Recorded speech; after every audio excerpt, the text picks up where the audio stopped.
You're about to listen to TADPOG. Tyler and Dave play old games. It's a comedy video game podcast. We would like to stress that the hosts are not experts and are really just very crass commentators. Seriously, this is an explicit podcast that happens to talk about video games sometimes. So please enjoy this pretty okay podcast with Tyler and Dave.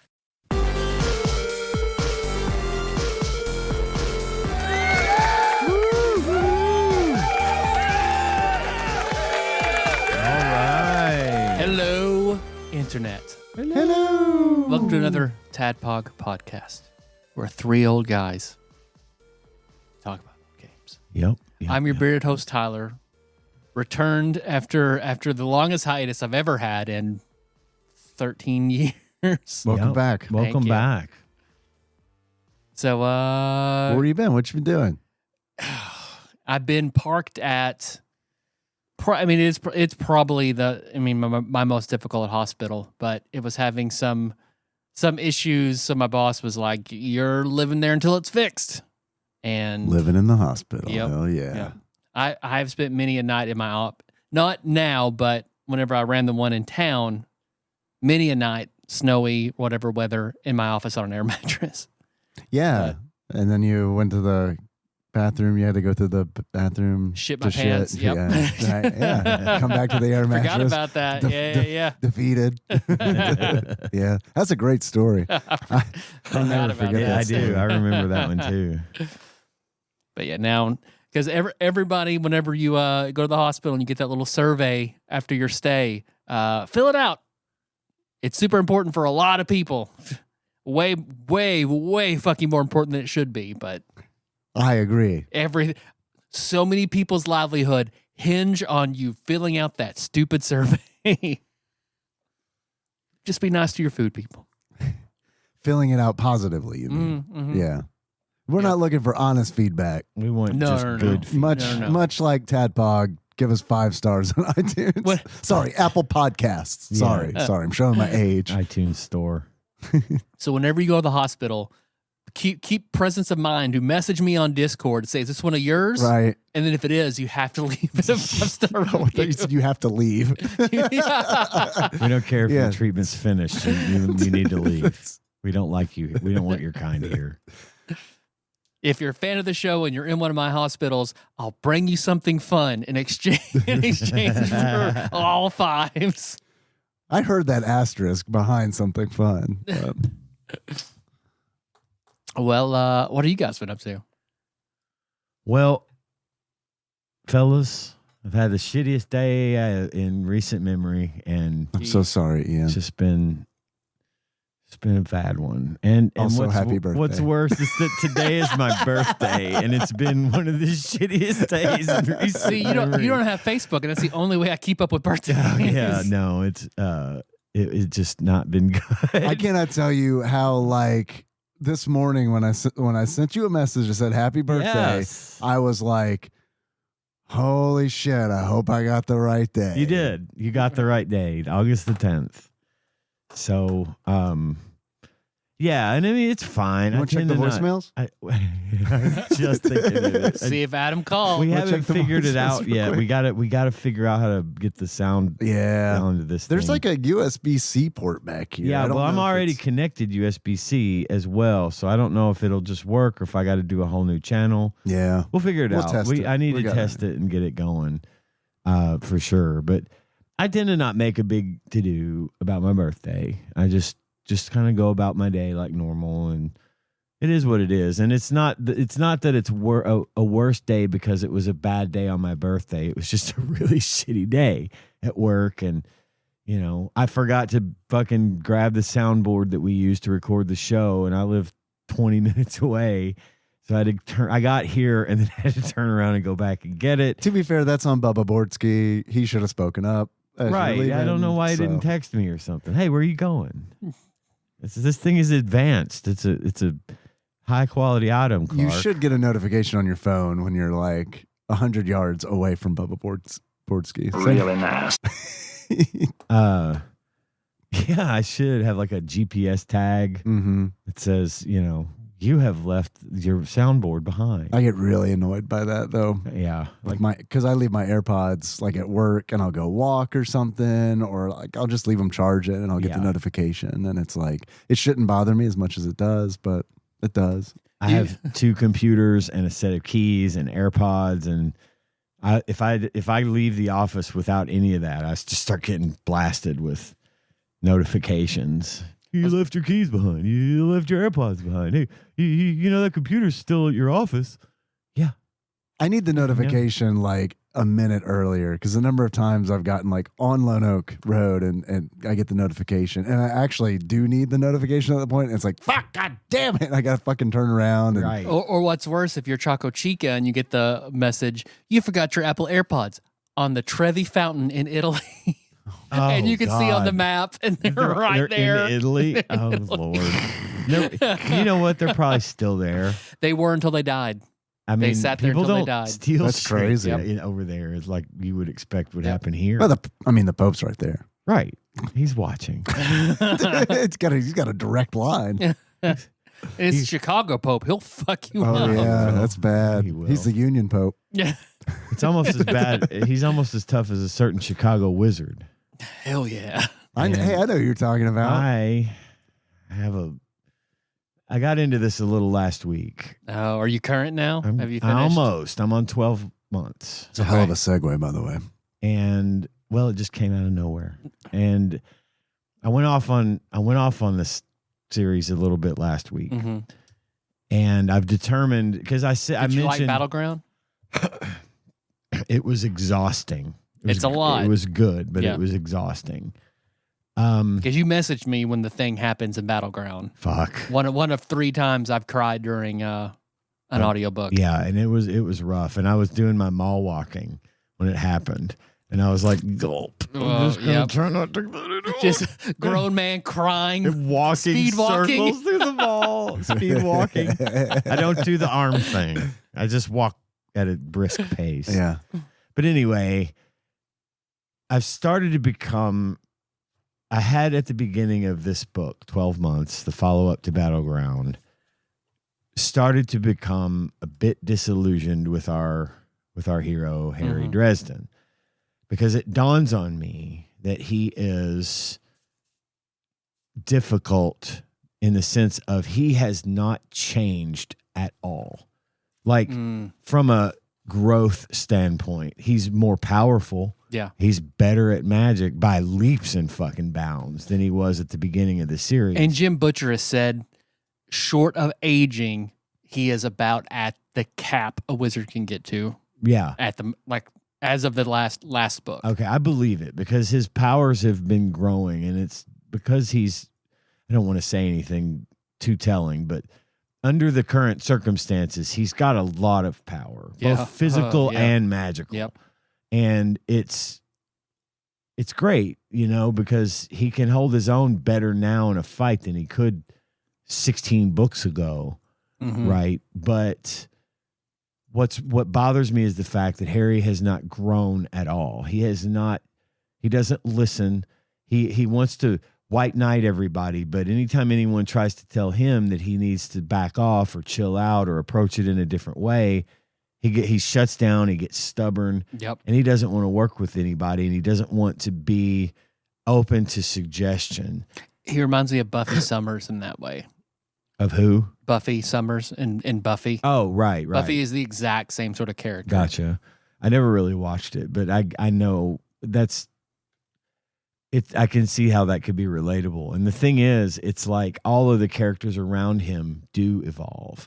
They do get better. Butters? Yeah. Butters is the guy, is the fucking man. And all of them change in some way, be it positive or negative. Even Mab, right, is more likable to me despite everything than she was early on, because we're getting to know these people, and we're starting to see them kind of break down some of the barriers and the walls that held them back. And a lot of that has to do with Harry's influence, and he's good at, but he's overprotective. He wants everyone, he doesn't want anyone to make decisions for themselves. He wants to be the one to tell them what they should and shouldn't do because he knows best. But when it comes time to turn the tables, all he does is just sit around and feel sorry for himself. And that's what 3/4 of the book I'm on now has been. Yeah. He's dealing with grief over he what suffered happened. a loss in his life, and he has been wallowing in it. Yep. I mean, like, to the point of it being annoying. Like, he's the guy that is so caught up in feeling sorry for himself that you just don't even want to be around him, because there's a point at which you have got to start learning to deal with it. I get it. Tragedy is tragedy, and everybody goes through shit that's hard. But I guess Jim Butcher felt it was such a big deal. He had to dedicate a book to dealing with the grief and loss. He shouldn't have, because it was starting to piss me off. Now, I'll tell you this much. I am roughly 3/4 of the way through 12 months. So 9 months, I reckon. Oh, yeah. See, I've got all this at my disposal. So 9 months, I reckon. Yes. And Hugh Grant. But I'm starting to see a little bit of progression here. Mm-hmm. Finally, I'm really frustrated at the fact that it has taken. Now, I get it. These books were written over a very long period of time, and I have basically been drinking from the fucking Dresden Files fire hose. Oh, yeah. Yeah. Like 100%. Right after the 100%. other. I do not recommend listening to those books in this way. Yeah. Because, first of all, space them out. James Marston is a great narrator, but he has gotten to the point where he is just whispering everything. And he feels like he has to inject every sort of emotion into what he says. And sometimes I can't hear it over the engine of my car. It's just annoying, right? It's like, look, fucking have a sound guy. If you're going to do that shit, have the sound guy turn the volume up a little until he levels off. Mm-hmm. Dude, the amount of like not audio, like the amount of audio production that does not go into audiobooks is fucking blows my mind, because it's like, and it is, you could download Levelator. Right. That's what I do. And just run your files through that shit, and then be like, "Oh, sweet, I can hear everything in any volume. Doesn't matter what it's even." Now, if they offer the dramatized version, that's what I tend to buy, because there's way more production. A lot of into posts, those. a lot of leveling and posts. Because you'll have some sound effects and some music, and then they balance it out. Like, I've never had one where the music was too loud or anything, but the production is way better. I bet most audiobooks are recorded with less equipment than we use to record this show. Probably. There was that one I listened to that was straight, I bought from Audible. It was, God, I can't remember what book it was, but it's like I could literally hear. I mean, it sounded like he was recording the audiobook in a call center, because I could literally hear another voice somewhere. Yeah. It was a voice, and it's like I couldn't make out what they were saying. I've had that happen too. So many of my old pirated audiobooks will have the random door closing of aim yeah, just randomly interspersed throughout it. Nice. Hell yeah. Yeah. He drew his blade. Do you think that was from the original production, or do you think it was like some kind of like dude was like recording the audio, like he got it from the library and he's like ripping it real time? Maybe so. That's the only thing I can think of to make that happen. That's funny, man. We used to record, me and my buddy John Worth used to record music off of the radio. Hell yeah, man. And we would have, but we didn't have like, I remember at one point we each were making like, we recorded music off the radio, and we stopped it when the DJ would come on and beep, rewind it back, and then wait for the next song and hit record. Sure. Do all that. And then we didn't have the dual cassette deck, so we would set my boombox right up next to his boombox, and then I would record my tape. He played on his. And one time, and I remember this very, very distinctly, during Starships, we built this city. My boombox fell off the table and hit the floor. And then we picked it back up and set it there. But every time I would listen to that tape, I would hear the sound of the boom. And now anytime I hear "We Built the City" by Starship, I expect to hear that noise at a certain point. It's like burned into my brain. What was Maroon 5's first hit? No. Let's ask John Turley. He really likes Maroon 5. Yes, he does. I remember getting that. I got that off Napster. It was one of the first songs I downloaded. Is it Moves Like Jagger? No. No, is it before that? Is it how old is that payphone one? Is that I'm in a payphone? Is that or is that a movie? Oh, I have no idea. I'm at a payphone? I Something. have the internet. But I remember I was listening to that, and it's still the one and only song I've ever downloaded that had download protection. Oh, is it This Love? I don't remember. It's really upbeat. But I remember like listening to it in my car my freshman year at Murray State, cranked up super loud, and then halfway through just the biggest cacophony of like internet dial-up connection that just suddenly hit it for the rest of the song. But before that, you talked about Harry Dresden, but it almost, you saying that reminds me of the problem people have with Ted Mosby, because the whole premise of How I Met Your Mother hinges on him finding the mother. So the longer the show went on, the more excuses and whatever they had to find. So, but until Ted found the mother, he couldn't really develop. He was stuck in like Arrested Development. So all the other characters around him grew. Different, better show. It's a guest Much spot. better show. I mean, for a while, and then How I Met Your Mother was better for a little bit. Different versus original run. Arrested Development. Right. But that tracks. Yeah, for sure. And I'm starting to see a little bit of growth. He's like literally saying, "I need to change. I need to move past this." And by the way, at the end of Battleground, they did this weird like post book chapter, like a afterword of like Christmas, the year of the Battle of Chicago. Oh yeah. And it was in that he said, "You're right. I need to move on with my life."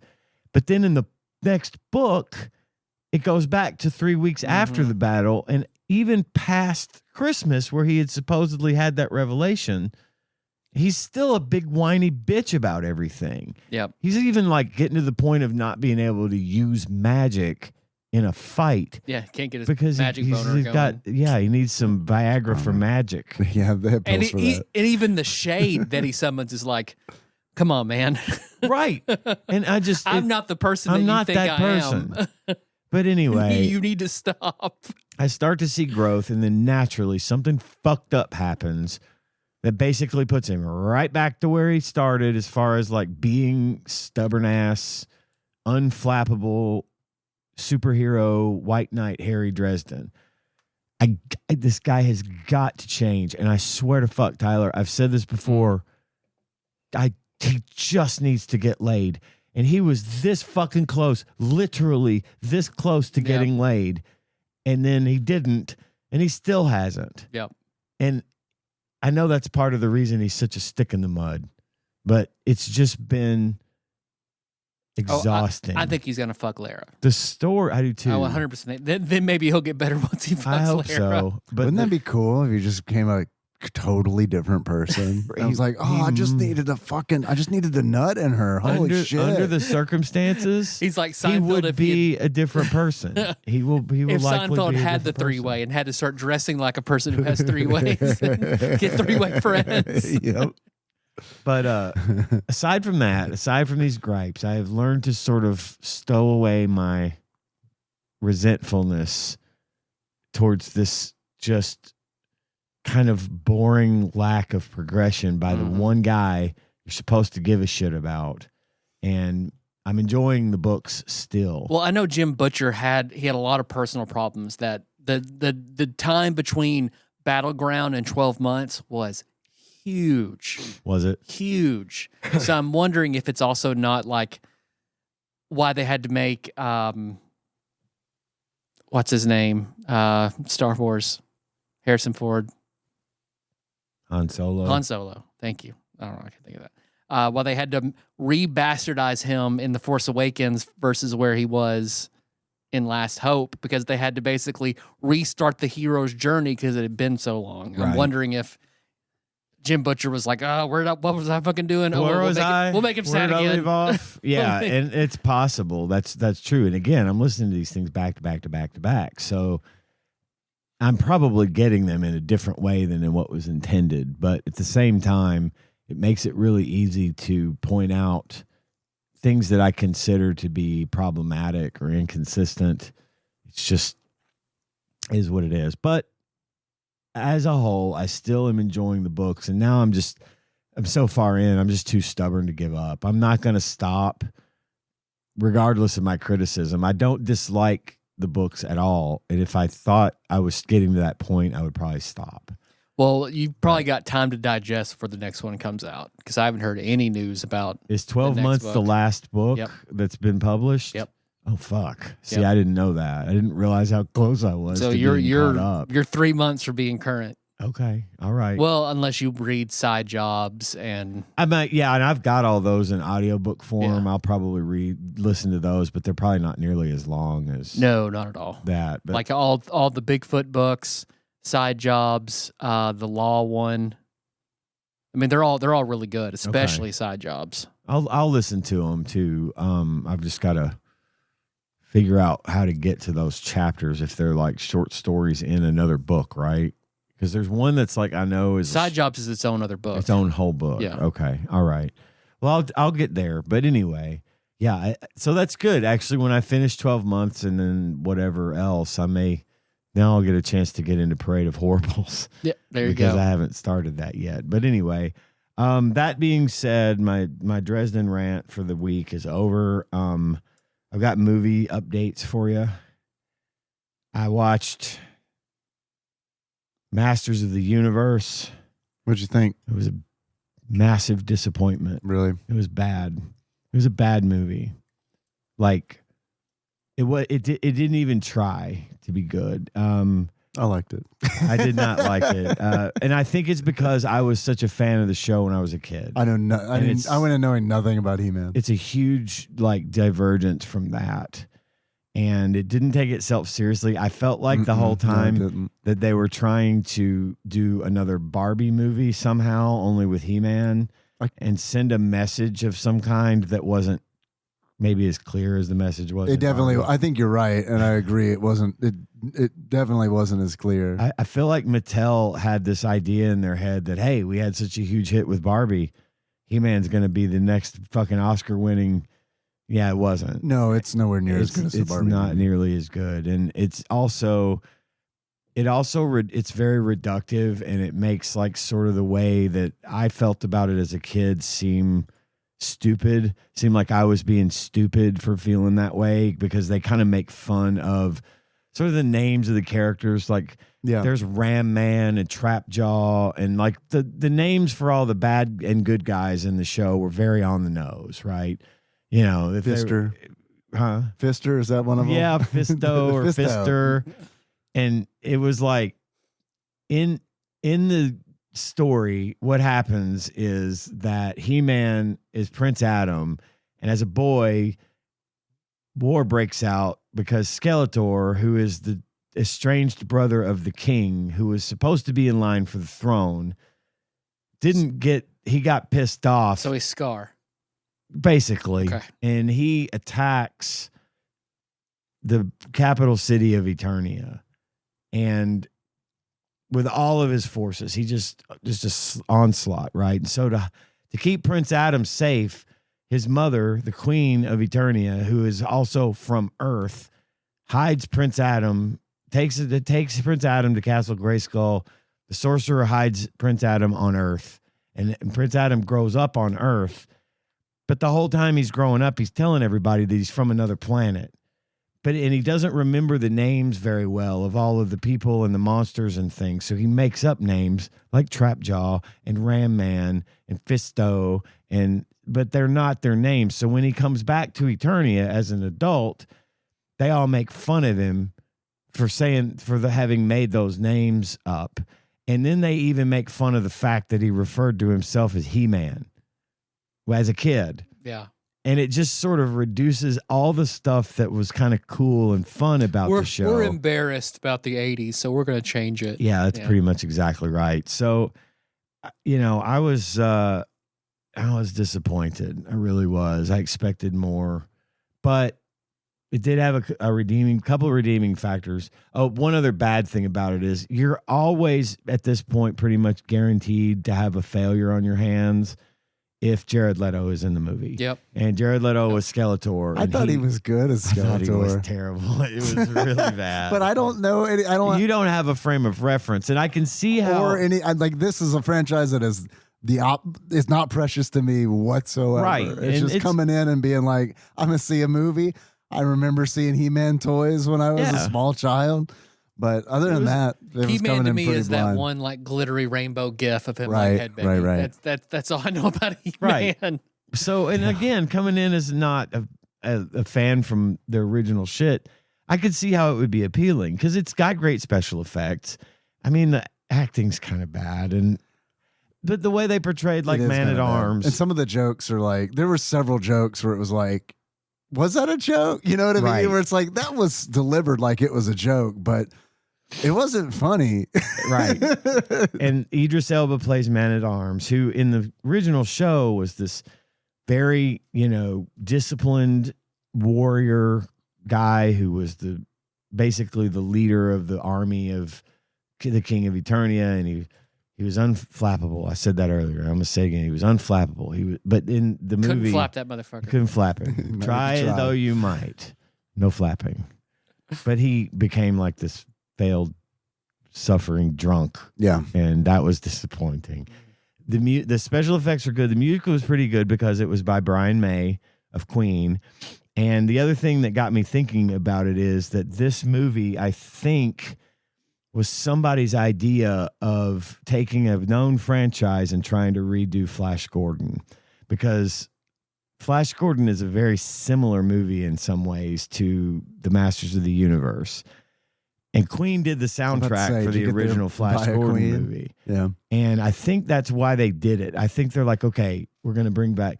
Let me tell you something. If you want to see a movie with a soundtrack by Queen that is fucking spectacular, that is campy in the worst and best ways, it's Flash Gordon.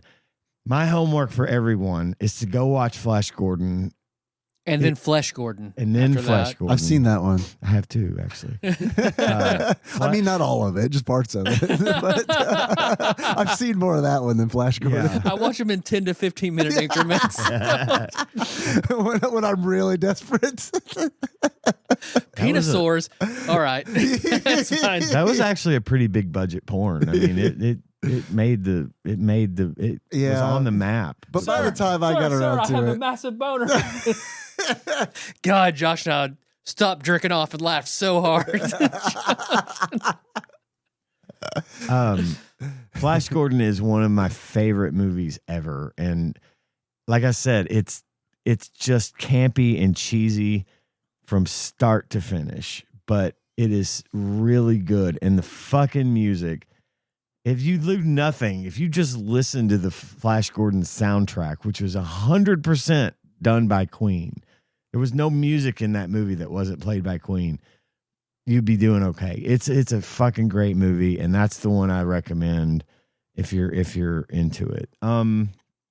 So Masters of the Universe, try though it might, got only 2.5 stars from me. It wasn't Sage says check it out. Asterisk at your own risk. Dave liked it. I'm not saying you won't like it. I also saw it with my son, so that might have been fun. That made a difference. No, I could see that. Seeing it with your son and not knowing anything about it, you saw it under the best possible and I didn't come out of that movie being like, that was a good movie. It was like, that was a fun movie. That was fun. I liked that experience. I'm really glad that you saw it first so that I didn't have the chance to fucking potentially take away from that experience by tainting your it would have been expectations. Okay. It might have been different if I'd have seen it alone. Like if I'd heard what you said and then seen it alone. Honestly, if I heard what you said, I wouldn't have seen it. I wouldn't have even bothered watching it. But it's one of those things where it's like, it's Saturday. It doesn't matter. And it's like, what is showing at the movies? We'll go. That we haven't seen. Right. And it's like, okay, Masters of the Universe. Why not? You want to go see this? He's like, yep. It's like, okay. And then like the movie's over and he's like, that's the best movie that I've ever seen. And I'm thinking, I'm glad he liked it. He loved it. I'm thinking, well, that's going to change. But, as you see other movies. But right. But I'm glad that like, he's like this at the end of every movie. Oh, yeah. At the end of every he's movie, in the mood. He's pumped. He's excited. he is, and he's like, okay. Like when we saw Spider-Man, Brand New Day, he was like, "Oh, this is my new favorite movie." I He's said like, that too. Though. He's like, "Well, it's tied with 5 others." It's not all the other movies I've seen for best movie. Yeah. Well, I remember like the last 5 movies he's seen. I remember like 3rd grade. Shake went and saw the Street Fighter movie. Yeah. And came back and did a report about it, an oral report about it in front of everybody. And I remember him going on, "This is the most amazing movie ever made." It's like, yeah, you're in 3rd grade and you like Street Fighter, so of course it is. Yeah. Of course. And that's who they were targeting. And I think kids Henry's age and stuff, that's who. And they were trying to get the old guys like me in the seats, butts in seats, but they let me down. But I'm glad that Henry liked it, and I'm glad you had a good time. He is easy to please as far as movies go. It's no judgment because I get it. I understand how that works, and but it didn't do well. You know, it went straight to free on Prime, like out of the theater. Like it didn't even have a paid run on Prime. It just went free. So I think they kind of wrote it off. Like, well, we fucked this up, but you know, it happens. The next movie I watched was Supergirl. I finally got around to watching that. I haven't seen that yet. It's okay. Yeah. It's not as good as Superman. I feel like that one was out of theaters really fast. It didn't because do well either. we were planning to go see that, and then I heard not great things about it. And I was like, let's wait, watch some other stuff. And then by the time we got back around to it, which was like 3 weeks later, I was like, oh, it's gone. Yeah, Jackass also was like. Now, I feel like surprise. I didn't even know that came out. Yeah, that was in the theater. I feel like for a fucking week. Yeah, Shit. I feel like that was. I want to see that. Well, you will because it'll probably be on some streaming service soon. But I want to see it in the theater. Yeah. Well, yeah, Supergirl did not do well, and they yanked it pretty quick. And it wasn't as good as Superman by a fucking country mile. But it was a pretty good movie. I liked it okay. I mean, I could see why it didn't do great. It wasn't superb. It wasn't, I'm not going to have the same fucking, gushing reaction that I had for Superman. But it was okay. I had a pretty good time with it. And I think it's a solid enough entry into the modern DC universe to stand on its own. And I think it sets up, it's kind of like the way the Iron Man movies set up his role in Avengers. I think they're working towards a Justice League thing. And I think that this movie did a good job of setting up her backstory to do that, to get her ready to be more like Superman and be back on Earth and doing the things that she needs to do. But it was fine. I thought everybody did good. Jason Momoa was in it, and he was pretty cool. He's Lobo, isn't he? He's Lobo, yeah. And I feel like that's the character he was born to play, not Aquaman. Yeah, and he was also born to play the bad guy in the latest couple of Fast and Furious movies. Oh. Yeah, he's pretty good in those. Yeah. He's crazy as a fucking loon in those movies. I think he got to lean into that a lot, Yeah. but yeah, I liked Supergirl. Okay, I'm going to give it 3.5 stars. Was it say says check it out? Oh boy, next up, Lucky. There's a show on Apple TV Plus called Lucky, starring Anya Taylor-Joy. Oh yeah. I've caught up. I've got about 5 episodes in, and it's now I'm caught up. So I'm just waiting. It's week to week for me now on that one.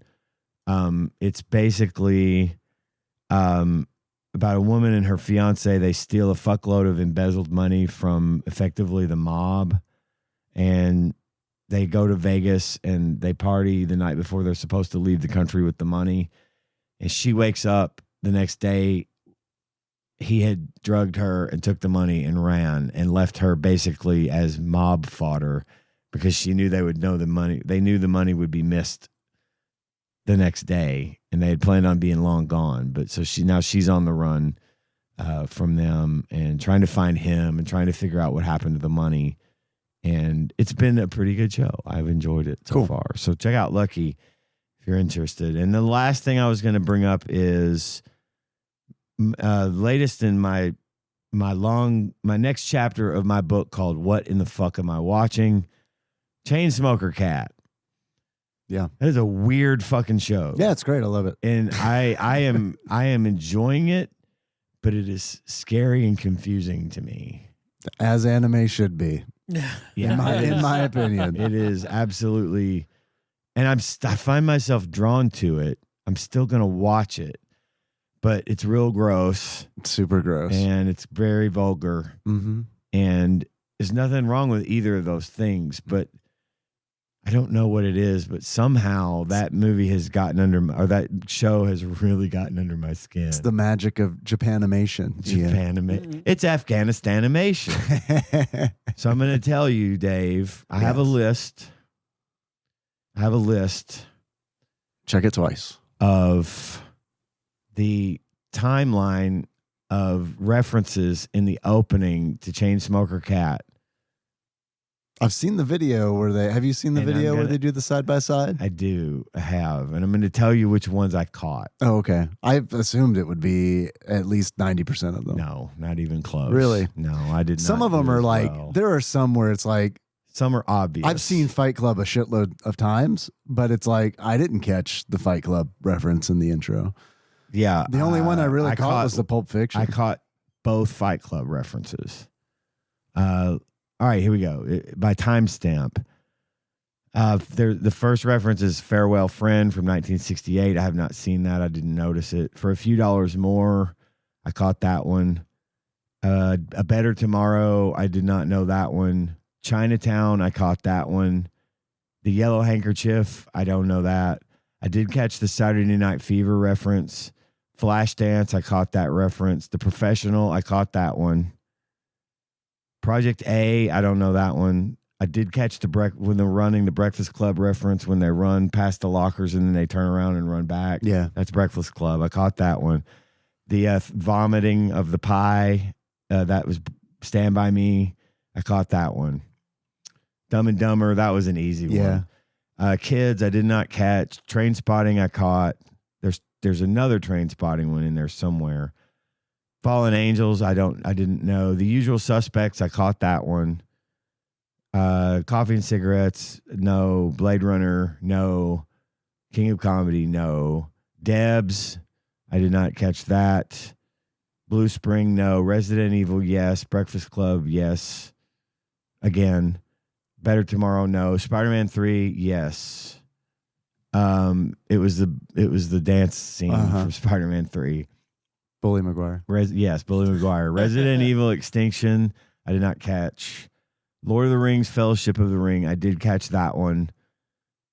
Some of these were like one frame. Yeah. It was some of them. Yeah, no, it's crazy. Were nuts. I had to watch the intro 100 times to try to catch different stuff. It's a great intro. It's amazing. Yeah, I didn't love the song at first, but it's like, well, you hear it enough. But now I do. To catch I up. know. Yeah, catch up to you. Pulp Fiction, I caught. Fight Club 1, I caught. Titanic, yes. Malena, I don't know that one. Night on Earth, no. Joker, I missed that one. It was an obvious one, but I missed that one. Several of these were obvious after I knew what they were. Yeah, Constantine, I did catch. Sin City, I caught. Death Proof, I caught. Ready or Not was one I caught on the first watch, where she's sitting on the steps in front of the burning house. Yeah. That's at the end of Ready or Not, the movie I was talking about a couple weeks ago. Midsommar, I caught that one. Another Round, didn't know. Conclave, no. I somehow caught the reference to Wednesday, and it's literally one frame of her doing the Wednesday dance from the show. I didn't catch it until probably the 5th or 6th time I watched the opening. Perot Le Fou, I don't know that one. Lord of the Rings, Train Spotting, Kids, The Professional, Usual Suspects, Dumb and Dumber, Ready or Not, King of Comedy. That's pretty much it, I think. So I caught a lot, but probably not even half of the references. That's pretty good. Pretty good. Honestly. Not at first either. But yeah, it's a cool show. It's a cool opening. It's just really confusing. The way they switched scenes and just jumped to the next scene. Mm-hmm. And like there's one where they find like a cigarette butt in someone's cheeseburger, and turns out she was working in the back. Mm-hmm. I didn't know she was working back there. I'm like, why is she working there now? It's just because she gets different jobs every. I don't think you've watched a lot of slice of life anime, have you? I mean, I've only really probably watched Spy Family is probably the closest I've gotten to slice of life. Yeah, and that's not really slice of life. So I think that might be why it's so jarring. That might be a contributing factor. Because they're all like this, and I just haven't seen it. They're not all like this. Well, I mean, like this is structurally, yes. Okay. Yeah, they're typically like this, where it's like they'll have a segment, and then there'll be like an interstitial, and then the next segment will be completely different. Okay. It's almost like I hate to call it an anthology because that's not really what it is, but yeah, it is kind of like these like small stories small scenes. Would My Dress Up Darling be considered slice of life? I wouldn't consider it slice of life. I would just consider that like a romance. I gotcha. Yeah. Gotcha. Okay. Well, that being said, I like it enough to continue watching it in Japanese. Like I've gone ahead and started watching the dub, the subs, and not. I haven't checked out the dub. I've been meaning to rewatch it because I like it a lot, but I've been meaning to rewatch it as the dub just to see what the voices sound like. The nya is a lot more annoying in English than it is in. Does she say Japanese. nya? Yeah. Yeah, I can nya. Nya. It's annoying, but in the Japanese, it's not. Right. It's easier to tolerate. But it's a weird little show, and it's got my attention, so I'll keep watching and talking about it. Anyway, I've talked a lot. What have you been up to, Dave? Well, caught up on Chainsmoker Cat, of course. We covered that. I have been playing a bunch of games. Slay the Spire, which is like an old game. Yeah. It's like 7 years old. But it is fun. I started playing it, I don't know, a couple of years ago and kind of fucked around with it. I was like, oh, this is fun. And then set it down and like never picked it back up again. Not because I didn't like it, just because there's a bunch of other shit to do and other shit to play and all that. So it was one of those where I like heard it mentioned on a podcast and I was like, oh, right. Fuck, I forgot about that game. I should like go back and play it. And so I'm not playing it very seriously. It's just one of those things where it's like, oh, okay, I got like 30 minutes. I can do a run. Mm-hmm. You guys are familiar with it. Slay the Spire, like the deck building. Yeah, I've heard of it. Yes. Other than that, there is a demo out for a game. So one of my favorite things to watch on YouTube is and I don't do it like a psycho, but I like to watch game trailers on YouTube. And it's like, but what I mean by I don't do it like a psycho is like I don't like type in like game trailers into the search. The algorithm feeds them to me, and like when they pop up organically, it's like, oh, sweet.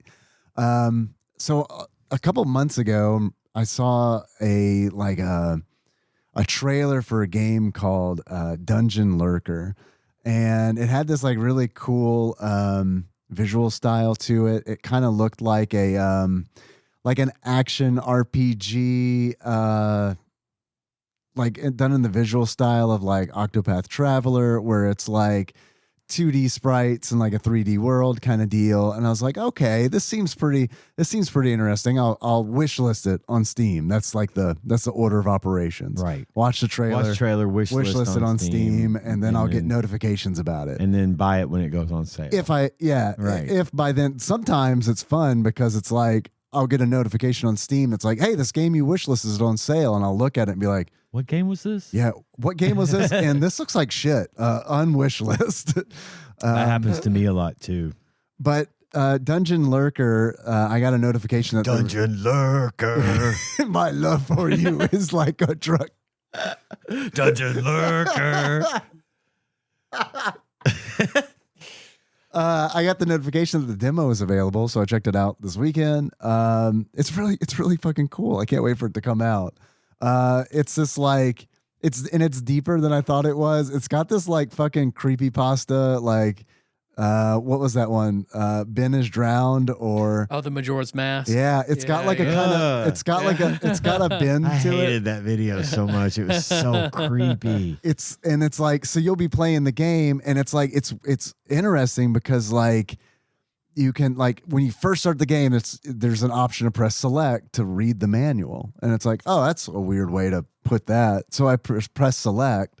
And when you press select, it kind of goes into this mode where it's like, I don't know if you guys ever played like any of like the Sega Genesis like paid emulation games where it's like there's this CRT television set up and you like go through your I played games. Shining Force 2. Yeah. So they do that where it's like you press select and then all of a sudden you're like taken out of the game and you see the game that you're playing on a CRT television and you're in this like early 1990s room with the lights are off and there's an instruction manual and you flip through the instruction manual. It's kind of like a paper, like a 3D rendered paper manual.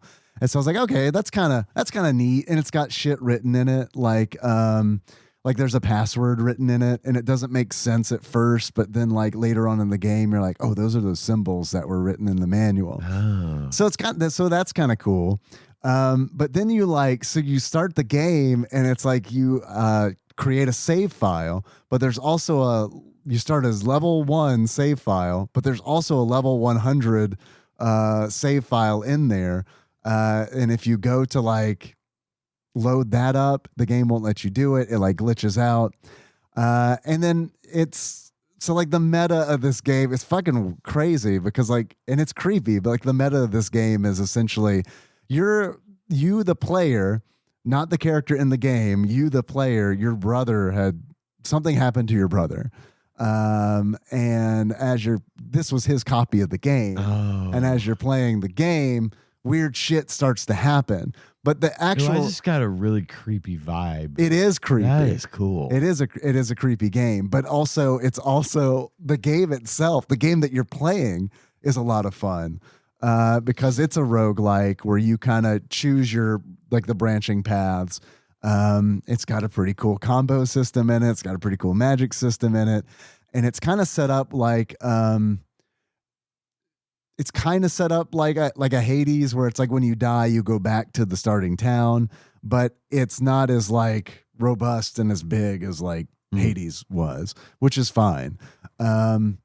It's by 13 AM Games. The demo is free. I recommend anyone listening to this to check it out. If any of that sounded cool. It does. I played through it. I got to the end of the demo and it was one of those where it's like, fuck. The way it ends is like, I just wanted to play more of that game. Like I easily could have just spent the rest of that weekend just playing that game. I love when the demo is good and it leaves you wanting more. Like you're like, okay, I want to keep this going. Yeah, but then I'm like, when does this come out? And it's like 2027. Fuck. So, I hate that too because you're gonna lose. You might lose your mojo about it. And also, it's crazy because like when you first boot it up, it says this is like unpolished. Like this is as early access, like this is as early as it gets, early of a build as it gets.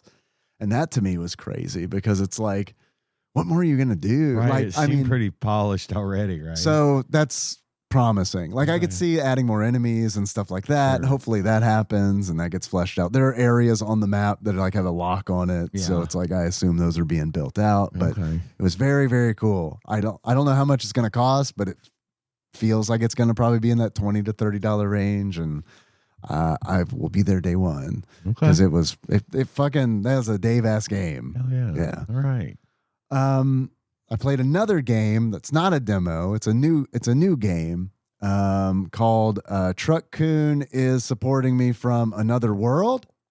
That sounds like the title of an anime. And it is an anime-inspired game for sure. You play as a delivery driver who Isekai is a girl who just became the VP of marketing for a company. She comes running out, and then the driver, hits her on accident with the truck.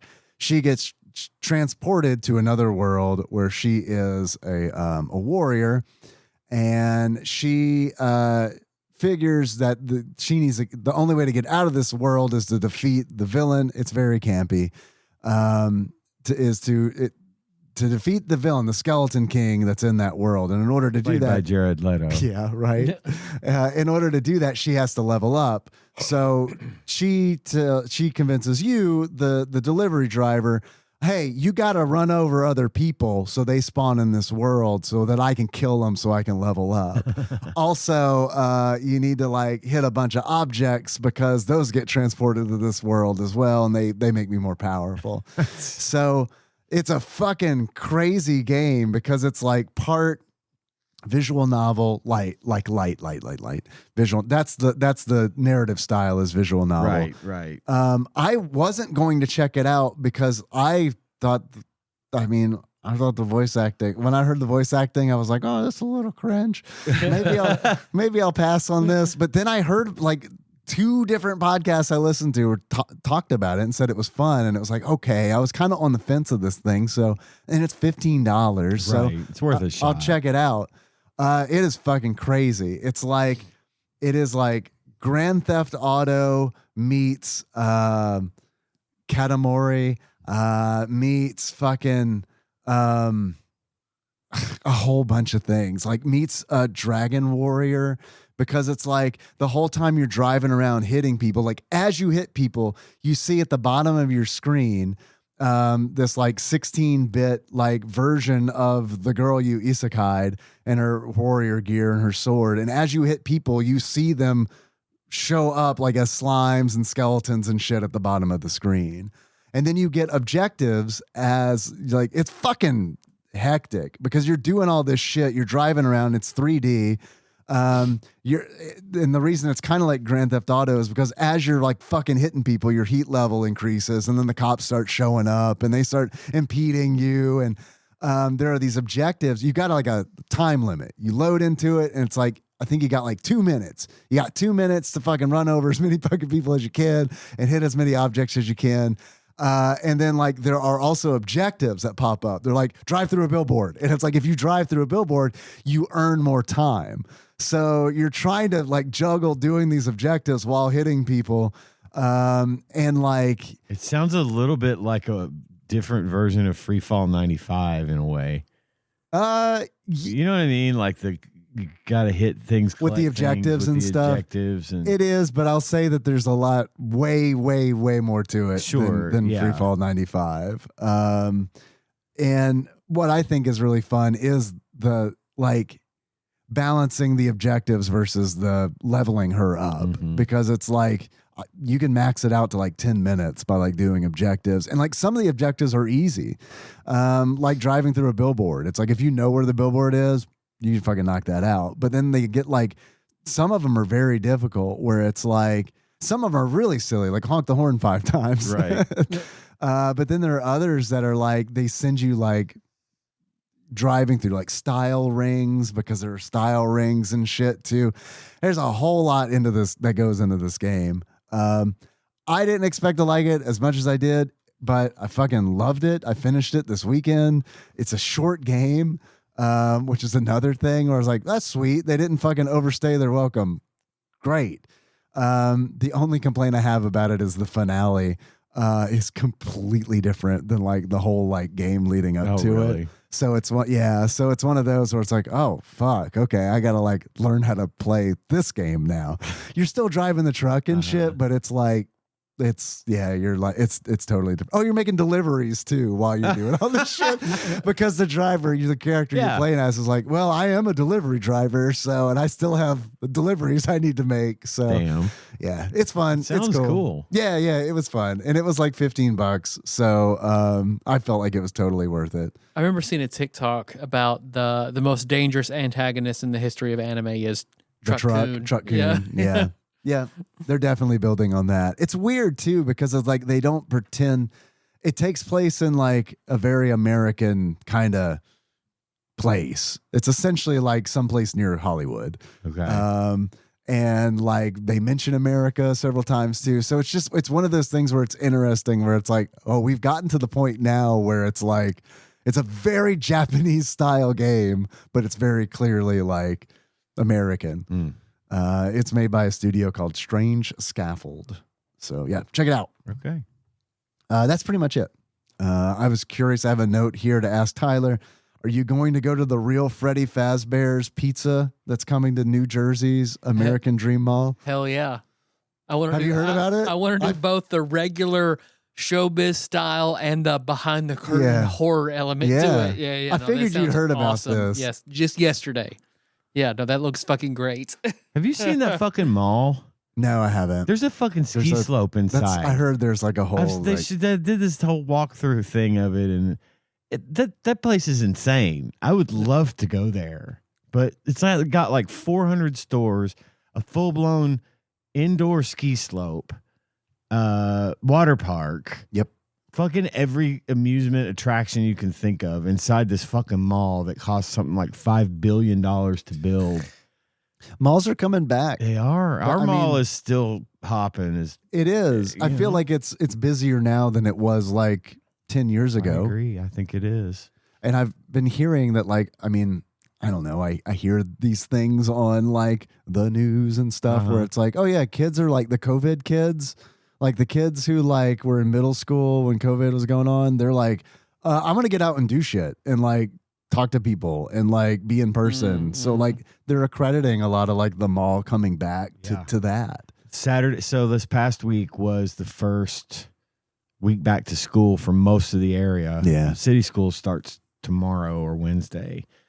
And boy, ask me how I know, because I worked at Best Buy on Saturday night, and holy shit, we were fucking packed, and most of them were kids just flooding in all day long. I bet if less than 700 people passed through that store, I'd be shocked. It was crazy. And I'm like, man, kids are coming back to the mall, it looks like. Because there's air conditioning, and it's big open space to hang out. So yeah, it's pretty cool. Malls still popping. Yeah, it's weird. Yep. Well, bring back McDonald's and Long John Silver, and I'm in. There was a Long John Silver in there? Mhm. I don't remember that. There was a Long John Silver's in our mall. There was. I grew up in that mall, and I don't remember that. Where was it? It's where there's like, it's one of the bigger stores in the. I've got a picture of it somewhere where Melissa and I are eating there as like when we were like 50. We went to see Varsity Blues and ate at Long John Silver's. I was probably still living in You were in Murray or Lexington? Lexington at the time. It may have come and gone in my absence, but I like don't wherever the remember AA that. boutique was, that big space, that was. That John. was McDonald's first.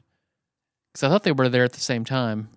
No, Because I remember it being really, it wasn't long. Like McDonald's was deep. Yeah, it was this was, wide like, and kind of wide. deep. I just can't get over the fact that we had an Alcoholics Anonymous boutique. Yep. That's fucking wild. I love it. And that same one is now some other fucking boutique. Yeah, it's always some weird thing stupid now. boutique that never succeeds. Yeah. My wife will go in there, look at something, and come right out and be like, "Nope," Right. because they're asking way too much. Yep. And it's like, nah, y'all aren't gonna make it. I want $60 for a T-shirt that says Southern Girl. Right. I was talking to John about this earlier today because we were walking around the mall, and he saw that store. He's like, "What is this?" I'm like, "It's just another soon-to-be closed boutique store." I said, no place is going to be able to open in Paducah, Kentucky, within a mile radius of the dirt road and be able to survive. Yep. The dirt road has it figured out. That Yep. place is packed to the gills every single fucking day. That parking lot is full. Yep. And they are making money hand over In a fist fucking big ass shack. in a big fucking metal building, right? And What you'd imagine a place called the Dirt Road to be in? That's what it's in. and it is so fucking pricey. And Oh, yeah. Tanya will go in there, and I'll be like, please don't find anything, because I know it's going to cost $60. It's like insane, and they're doing so well. It's just and one time I had to go when they were having a clearance sale of all the stuff they hadn't sold in the building next door. Oh fuck, we were there for 2 hours. I was just like, everyone was there. It was crazy. Hated that day. Let's see. I'm on the 4th book of Red Rising now, called Iron Gold. I didn't realize that it's a 6-book series. The first 3 books are you're the single perspective protagonist going through the brutal rebellion. Well, that comes to a head after those 3 books. And the next 3 books, it opens up into like what what does the dog do when it catches the car? What sort of the dog scenario. doing? Like, oh, we rebelled and overthrew the government. So what are we doing now? Right. So and We then have no now, idea how to run the government, but Yep. we did take over. so now it's multiple perspectives of all the different classes and characters dealing with because you still get the protagonist as one of the 4 points of view, but it's him on a whole different thing versus the 3 other perspectives of all the characters on the different stratifications trying to like, Mhm. oh, they pulled us up out of the dirt, then left us in the mud. Right. How they're trying to survive in the new republic. Hmm. But yeah, can't recommend the books enough. That sounds they're, cool. They're great. Let's see. Got all this stuff from Jungle Gems. I rolled The mouse final. is very excited about that food. I saw him behind you. Oh up on yeah, the he's thing. been like running back and forth over He's here. waiting for a snack. Yeah. He's like, oh, they're gonna fucking leave some of that shit here. I'm gonna shit all over that table. I can't wait. In a week. I rolled final credits on Hades 2, Nice. which is again I love great game. Still like Hades 1 better, but Hades 2 is very good. I've been playing a little myself. I love that you can go topside or underground. See, I haven't even gotten to the part about being. I haven't gotten to the. I have not gotten the ability to do that yet. I haven't yeah. played it much you at have all. you have to do a spell to break the curse. Right. That Okay. Melanoe and Zagreus both have. Gotcha. And after you roll the credits, you can fight Zagreus. Ooh. You go through. There's a new option at. I don't want to fight Zagreus. Oh, he beat my fucking ass the first time, and I beat him the second time because he has his traditional tools and abilities, and you beat him once, and he defies death multiple times. You're Kind of makes you feel like some of the bosses probably Yeah. felt when you were playing him as him. Yeah. because you fight him in the Colosseum because he's the champion. Right. So you get to fight because you roll up into the River Styx or whatever. Charon has all his options you can buy, and there's another contract there. Oh. And Melanoe's like, oh, I can go to Elysium and fight the champion. There's a lot to read here. Oh, well, I don't want to read it. And you accept it, and you pop in, and it's Zagreus like, you didn't read the fine print, did you, sister? And then you fight Zagreus. Damn. It's pretty good. That's awesome. Hmm. I do want to get more into that one and play it up a little bit. Yeah, but I haven't unlocked everything. I still have like a few paths. Like I haven't finished Odysseus's story. I haven't found the fates. But I'm definitely not going to do all the challenge runs for all the statues and shit like I did last time. Like, I think I got Hades the fuck out. I really liked Yeah. Hades. I loved Hades. Great game. And then when I started playing Hades 2, I was like, all right, this is Mhm. great, but it's also, I've played a shitload of Hades.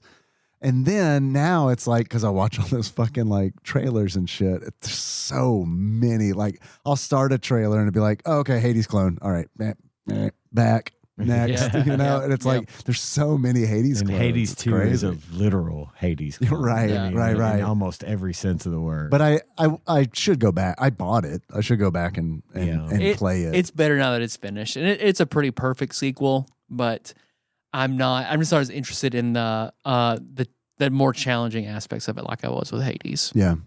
Like Hades, I was trying to do max heat runs and get all the statues, and I unlocked every single fucking thing I could. But it seems like there's just more game. In There's Hades way 2. more game, because Hades 2 is like 2 games essentially. because right? you got the upper world and the underworld Right. and all the characters, and it is twice the game. And I get as much as I liked talking to characters in Hades in between runs. That's kind of where when I was playing Hades 2, it kind of wore thin for me because I guess I probably would get to the point where I like that again, but it just felt like, it's like, fuck, I got to talk to all these people. Like it felt like it felt like a chore to me, where in Hades it didn't. And I don't know why. I don't know if it's just because I played so much Hades. Because I remember playing Hades and being like, "Oh fuck, I can't wait to get into the next run." Mm-hmm. But I never felt like burdened by like taking my time and talking to everybody. Yep. But in Hades 2, for some reason, I did. I feel the exact same way. I still love it, but I feel the exact same way. And there's a boss that I cannot fucking stand fighting. Cannot fucking stand it. So that also dampens me wanting to replay it. Yeah. Because I hate fighting this boss, and he has one really weird mechanic that, like, it takes a long time. Like a battle mechanic to where he jumps into the foreground and telegraphs where he's going to light these big lines of fire. Uh-huh. And you have to memorize the safe zones. Yeah. So when he starts lighting it on fire, you're dashing back and forth. Yeah. And you take like 100 points of damage if you get hit in one of the things. That's Final Fantasy 14 rating in a nutshell. Oh, yeah. It just, it takes, I mean, I've gotten to where I can do it and not get hit now, but it's still like, it takes you out of it because it takes so long. It's not like the chaotic in there, making it happen, dodging around. Like you're stopping and trying to memorize, okay, left, right, left. Yeah. I hate that. I get fight. it. Yeah. That seems very different for like, and I'm sure that's what they were going for. Yeah. But yeah, I could see that being like, that's a completely different tempo for that game. 100%. Everything else is pretty similar. I like the boons better in Hades too. I like the goddesses and the guides and the breadth of the boons more. Like Hephaestus is totally different than anybody else. I love Hephaestus. Aphrodite, I think Aphrodite was the best person. Aphrodite and Poseidon were the best in Hades. Poseidon's still pretty good. Aphrodite's still the fucking best boons you can fucking get in Hades too. So I think a lot of it, you talking about boons, that was another thing where I felt really put upon, where it's like, oh God, instead of being excited for like learning like new boons and like new combos, I felt more put upon. I felt more like, oh God, I have to like figure this out again. What combinations for what weapon? I don't even fuck with anything but the two knives. Yeah. I've done a few runs with the axe. I don't like it. I've done a few runs with the coat of arms is okay, but other than that, like I fucking hate the weapon loadouts. That's straight up where Hades 1 outclasses the fucking shit out of Hades 2. I could play with any weapon in Hades 1 and have a good time. Yeah, same. It is not the same in Hades 2. There are some weapons that's like, this fucking sucks shit, and I have wasted 20 minutes of time because this is not even fun. So maybe it's just the way I like to play those games. Yeah. That some of the weapons are totally different, but yeah, you went double daggers. You went dual daggers in Mina as well. Yep. I think that is the style I just like. That's interesting to me. And in Rogue Legacy, like I like the knight and the assassin. Yeah. Like I like super fast in and out blitzing when it comes to roguelikes. Yeah. Yeah, that's fun. I like that too. Yeah. You guys want to try some shit? Sure. Here, I'll go ahead and open. Let me duck in here. I think I need to get some cups. I think there's some cups in there because I do have a bevy of beverages for us. Okay. Bevy ridges. Bevy ridges. I forgot about all the food and I ate dinner. I ate dinner too, but it was not a lot of dinner. I helped myself to a big dinner because of it being my birthday. Yeah. So I'm going to treat myself. Yes. I'm going to have some ice cream and a burger. Yeah. What kind of ice cream? Dairy Queen? Hell yeah. With the chocolate syrup on top. Nice. It's good. But I'm really full, so this is going to be tough.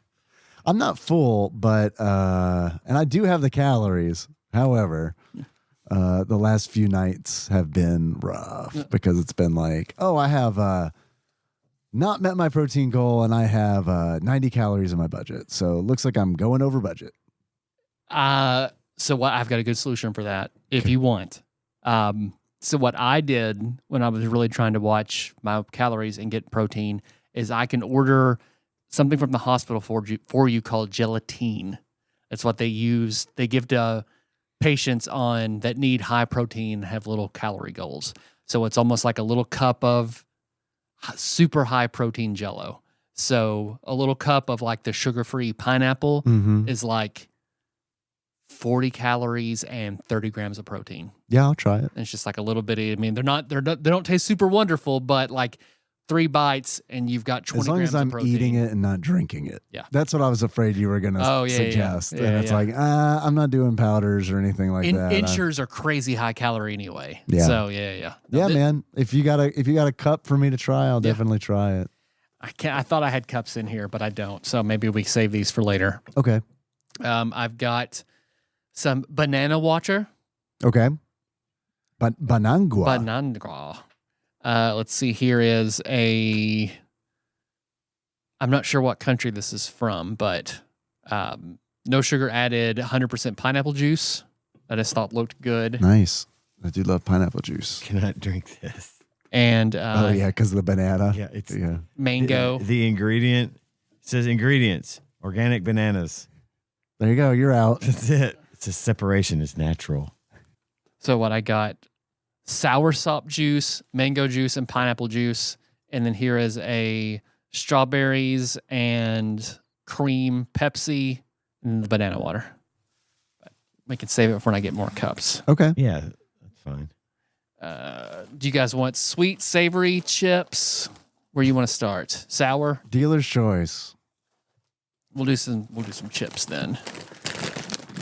So the first one here, I did not get this from Jungle Gyms. I ordered this off TikTok because I saw it and I was like, I want to fucking try those. Okay. So this is cilantro Doritos. Okay. Who is that person on the front of the bag?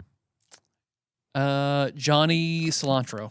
Johnny Cilantro. Johnny Cilantro. All right. I assume this is somebody from BTS. Probably. I also make that assumption, but that's probably a very white thing of us to do. Extremely. Extremely. But I fucking love cilantro. I like By far my favorite herb. As long as someone hasn't shit all over it, I like it too. Have y'all had to deal with any of that kind of stuff at the hospital? The diarrhea parasite. Oh no, actually not that I've heard about. I find cilantro to be vile. Oh dude, is it soapy to you? Yeah, I You don't. got that gene? Yeah, I Okay. do. If I can taste, it's all like. All right, cilantro. Pretty good. Okay, Those are some good ass cilantro. fucking chips. Can I have one of those? Hell yeah, dude. Or coriander, as long as it's known in every other country. Oh, I didn't know they were the same fucking thing. That's crazy. Well, coriander for us, the seed Thank you. grows into cilantro.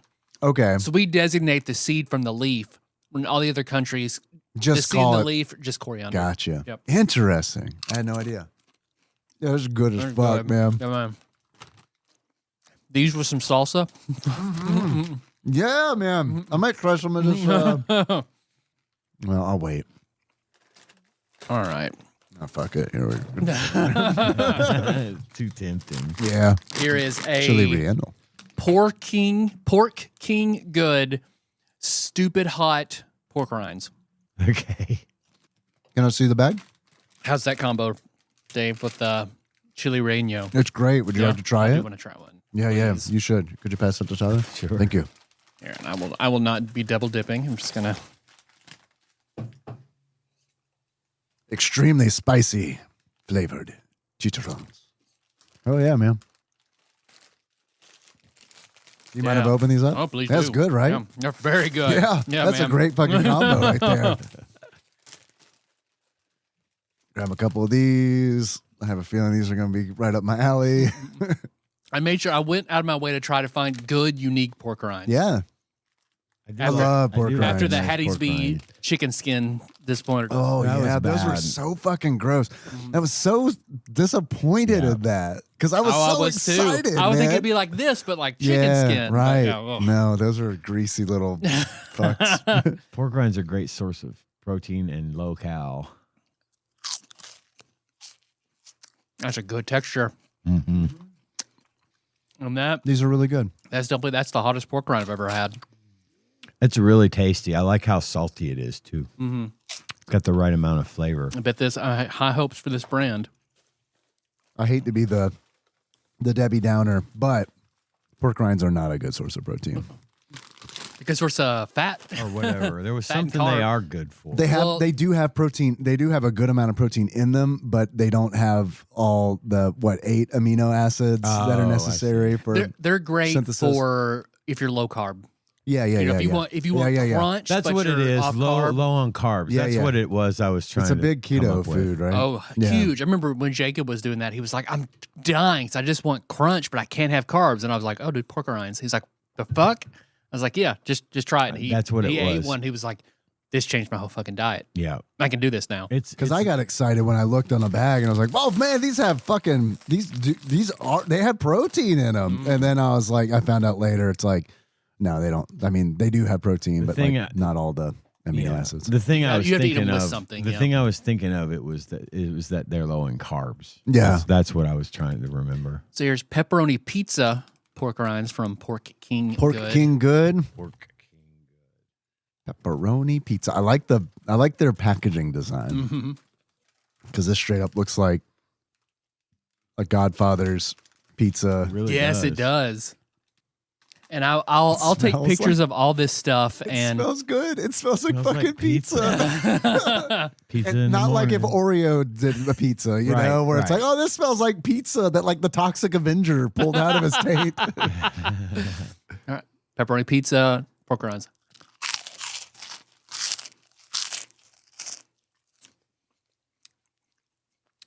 Tastes a little like pizza too, It's a hint of like pizza. bacon pizza.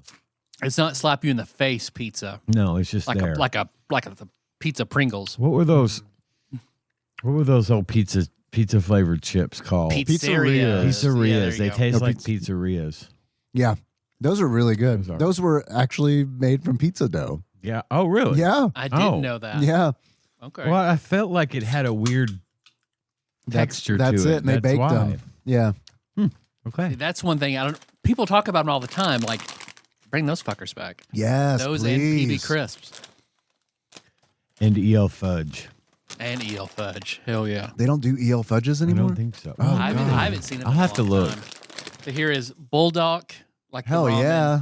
habanero lime. Hell yeah. Spicy chicken. All right, those are potato chips. I think so. Cool. Yeah, potato chips. Hell yeah. Isn't Bulldog a brand of noodles? Yes. Yeah. Famously, the really spicy I've ones. It's had the those. trendy ramen. Yeah.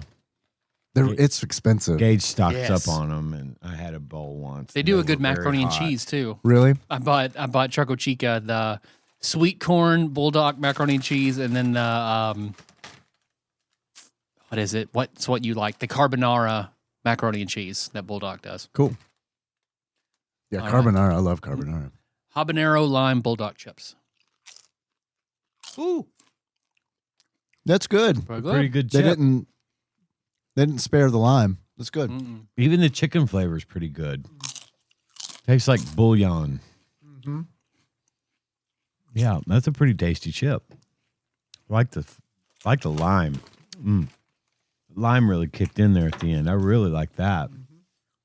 And then let's see. Here is French gourmet butter honey butter chip.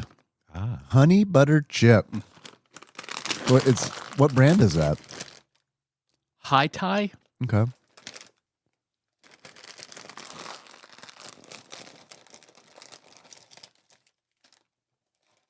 I hate it when you have to rip the bag like this. Mm. Oh, it smells really good.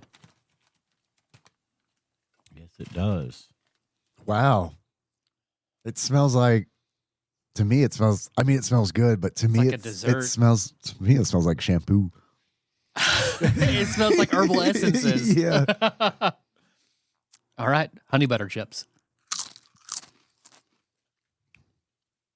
A little too buttery for me. You get the honey at first, and then it's like biting into just straight butter. Yeah, I couldn't eat very many. It's not a bad chip, but it's not something I would eat Yeah. many of.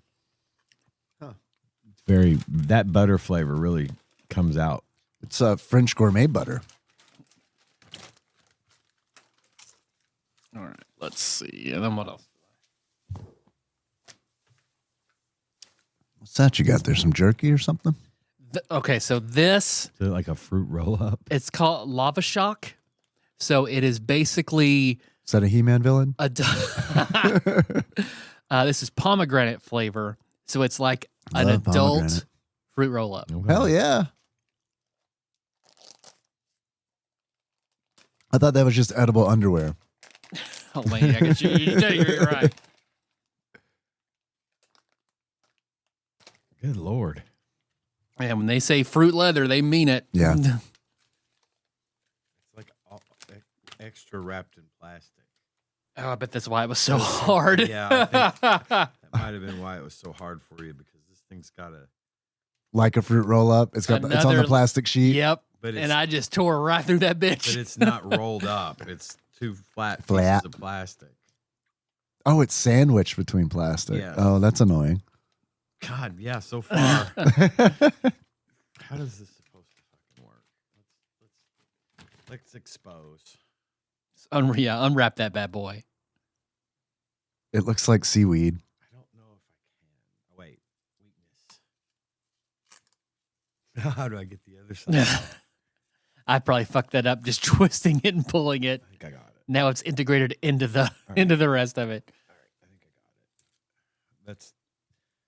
I got it. Should be a corner there for you. Okay. Here's the bag to put it back in. Okay, great. I've got that job. Very, very sticky. Okay. Yeah, it is. Should be able sticky. to get the bottom in that bag pretty easy. All right. I'm gonna take this little piece right here. I do like pomegranate, but okay. I'm gonna eat it first, then put it back in Yeah. the bag. Ready to go. Oh, I have a little more. That's pretty That's tasty. Pretty good. That is really good. Okay. Sadaf. It's good. Agreed. Got a little sour in there. Mm-hmm. I got on a pomegranate juice kick there for a minute, but The Palm brand Yeah. pomegranate juice. Mhm. Yeah, that's good shit. thank you. I love pear juice. I don't think I've ever had pear I juice. did not think. I mean, I like pear, so I figured it'd be Mhm. pretty good. But man, it was really fucking Really? good. I would try it. Mm-hmm. I'm not a big pear guy, but I could. There are also other fruits where I like the juice more than the fruit itself. So here, watermelon flavored toast. Looks like a little slice of watermelon. Okay. The look on Ian's face. I just never. That is a three got- No, words. not a combination. Three you words I think. never would have thought would be said together. You got any salt? Oh man, that is extraordinarily. If you want to smell it, you can go ahead and peel off a piece. I think it's like a soft. sandwich. Oh, I see. I'll Yeah, when take they it. say toast, they meant more watermelon sandwich bread. "Oh my god," The crust is like the rind. This is ridiculous. I don't. The bread is pink. It looks like a goddamn piece of It's watermelon. weird to me that Ugh. this smells The smell- so watermelon. Smell the inside. It- Spread it and smell the inside.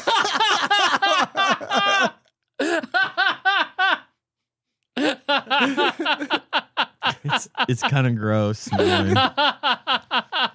look at it.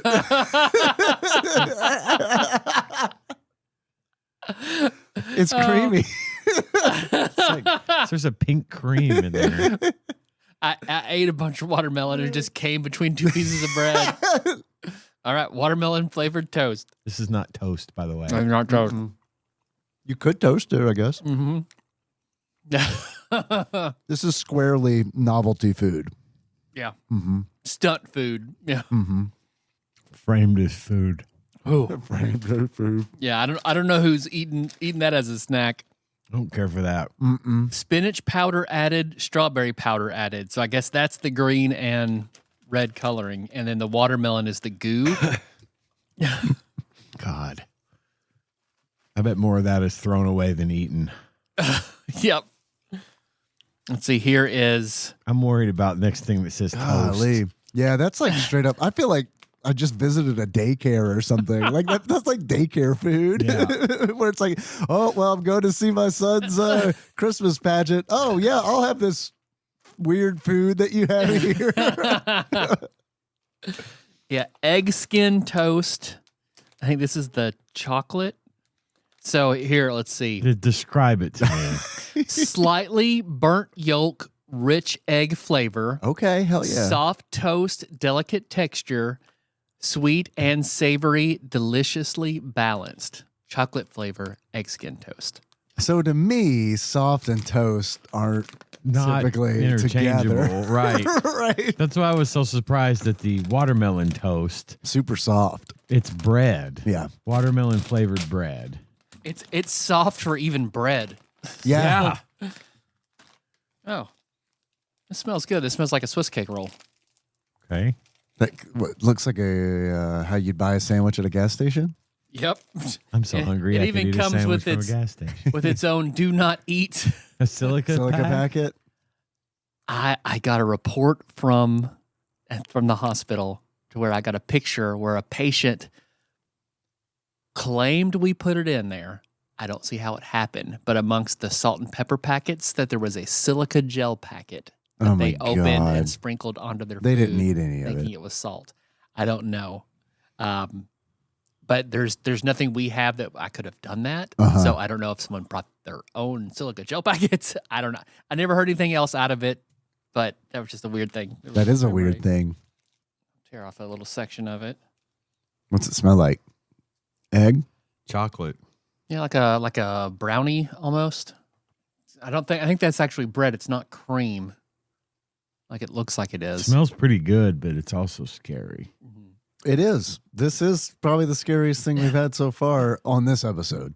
It doesn't have a face. No faces or fishy smell. All right, chocolate egg skin toast. It's bland. I feel the way I do. I don't know. I guess it's my oversaturated American palate. Yeah. Any Japanese dessert tastes weak. I was as about, shit. never I was about have to as say, much is this sugar. red bean paste? Yeah. They never it's have good. as much sugar in their treats as we do. No. And that's why everybody come over to the World Cup. It's like, oh my God. Everybody's all wired. That reminds me. That flavor reminds me of something. too. I can't fucking put my can't finger figure it on out it. either. And it feels like it's something I haven't had for a very, very long time. Same. I know exactly what you mean, and I can't figure it out either. God damn, that's going to drive me crazy. Oh, okay. I know what it is for me. I don't know if it's the same for you. And I think we've talked about it on the show before. Maybe we haven't. What is that brand of like healthy cookies? Snackwells. Snackwell. Yeah, that to me tasted Oh, like a fucking the devil's Snackwell. food Yeah, the devil's Snackwells. food. It does Oh, taste like shit. those. You're right. Shit. Melissa might eat one now. Because that's her growing up, her mom. I saw a TikTok and I thought it was really funny that diet culture is the only culture white people have of their own. Right. So like This is true. so like Melissa all growing up, all it was in her fridge was Tab and those fucking snack Yeah, man. cookies. We had those Snackwells. My mom Same. would buy those. The only cookies that she would buy for We a had long them time. All and the time. That's what that fucking egg toast reminds me of. Yeah, you're absolutely right. So I saw these on TikTok, and now I saw them in the TikTok section. Mr. Sim's Black Death Ultra Sour, Sim Sours Game in a Bag. Johnny Sin's Sour Patch. Don't do what Donnie don't does. So I don't know how you play the game, but it looks like there are ranging from, I guess their Sim Sour scale. The lowest end that you can get are these what looks like brown ones that are 100 to 999, and the top being black, which are 6,000 to 6,999 on their sour scale. Is there an actual like unit of measurement for sourness? I don't think so. Yeah, there's not like a Scoville for it. So there's let's see, Fiery Death, Bubonic Berry, Rancid Custard, Red Death, Water Melancholy, Yellow Fever, and Black Death. I want some of that boob on it. Me too. Because I I have, don't think I'm going Black Death. I'll try all of them. I'll try one because of I do each. have bags of the blue kind and the black kind of Black Death and Bubonic Berry. Okay. How difficult would it be to pick one of each out of that bag? I don't think it shouldn't be that bad. Because I'm down to try all of them. There's some paper towels over there. I like sour, but I don't know if I want to go with something that's rated as a 6,000 of anything. Yeah, but that's a 6,000 on a Sims scale. I mean, we've been training. We've been eating all that final boss. I do have a lot of stuff. that too. Oh, they're huge. Is there only one blue one in that whole bag? But I have a whole other bag of the blue. gotcha. I want a blue one.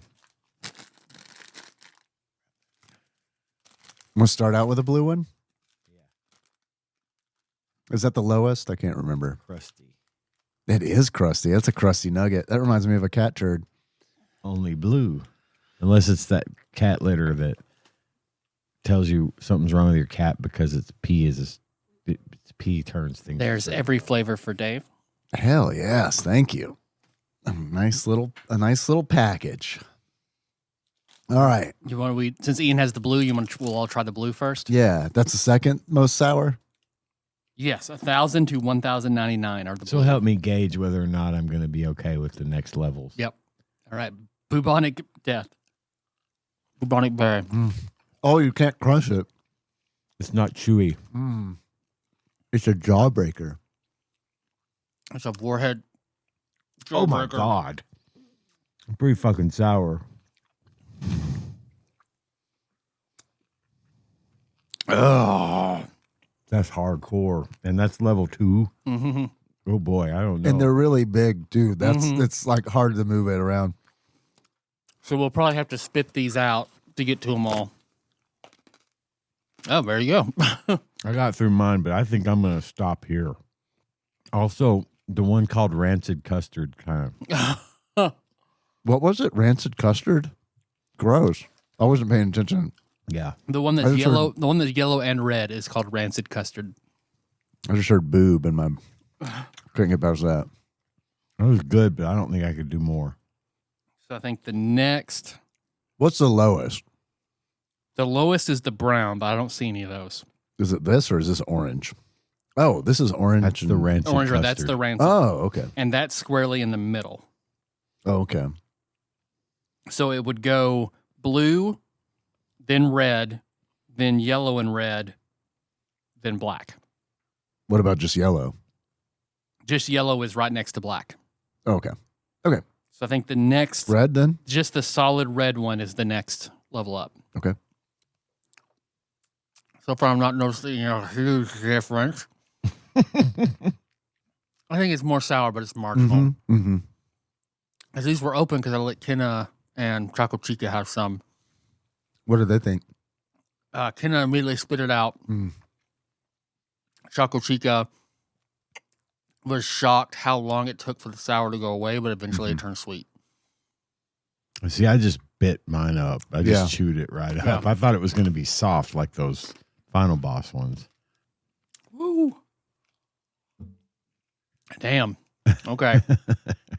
Makes Final Boss look like not much. I could tell by the one Yeah. I had that was much more powerful. Rancid custard? Mm-hmm. A rancid custard. Cheers. Cheers.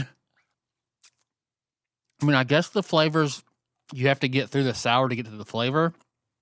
I guess. I feel like this is noticeably more sour. Yeah.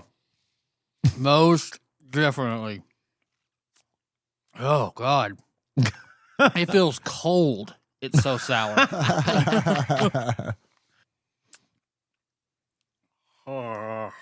You still got, what, 2 more? One more, just the black. Oh, I thought yellow was next. Oh, you're right. Shit. There's a whole I nother- didn't like the flavor of that custard. Ugh. Yeah. Ugh. I mean, there was a pretty obvious warning there. Rancid custard. What's the yellow one called? Yellow fever. They didn't name one after COVID. Fucking cowards. COVID custard. Yeah. They didn't make a hoax flavor. COVID vaccine, 10,000. RFK's dead raccoon. No, that's the candy cane that I'm going to bring this year. Oh my God. Nothing. I cannot imagine even eating like fucking surströmming or whatever that like fish or whatever is as bad as the possum It's candy terrible. cane. It's terrible. I couldn't get past the smell of that. Oh. Remember I had to go in and like wash my face. Yeah. It lingered. Okay, yellow fever. Yellow fever. All right. Cheers. Do you have to let it? Oh boy! Oh boy! That's a step up. Yep. Oh boy! My tongue feels like it's raw. Yeah. God, I imagine. The sun god. Mm-hmm. Yeah. Yeah, the blue is a good barometer for me. I don't think I could hang. I love the sour, The but flavor is shit. good Better. You definitely hear like it's like citrusy, though. Mm-hmm. sweet under there. Mm-hmm. It's like pineapple. I might not Yeah. have a I think stomach you're right. lining. It by might be the like a time mango you're done. pineapple. Accurate. Oh. Ugh.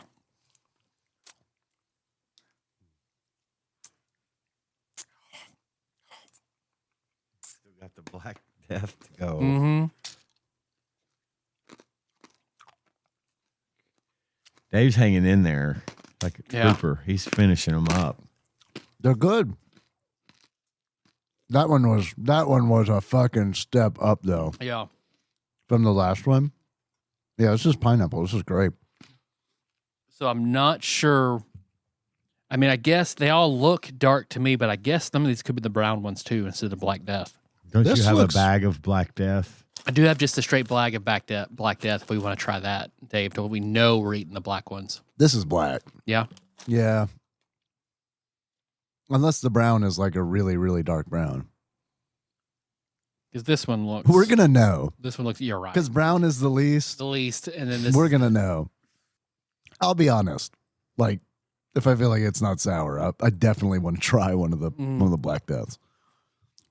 Okay. But man, my tongue. My jaw. Brian, put them in my jaw. Yeah, It feels like a cat's tongue. yeah.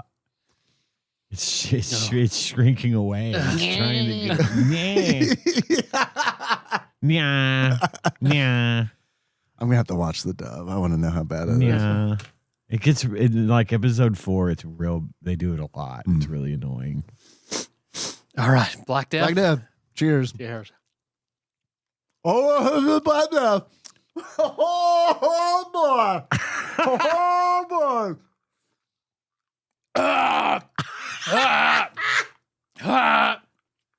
I don't know how long it's been since I've seen you two react to something this Oh man. this crazily. It was like putting a spiny battery. brother. like a battery in your It mouth. felt like a battery. Mm-hmm. What like a flavor 9-volt. is it? Blackberry, maybe. Oh, okay. I'm not there yet. I'm not through the Death? sour. Oh my goodness. Oh, I couldn't do it. I had to bail on that one. Good Lord. It was spiny. It was painful. Mm-hmm. Oh. I don't know that there is a flavor, Ian. It's just pure sour. 6,000 sours. The flavor is static. Oh, man. You know, when you were a kid and you'd kiss the TV because The way A static. pretty girl you were practicing on, you kissed the static. exactly.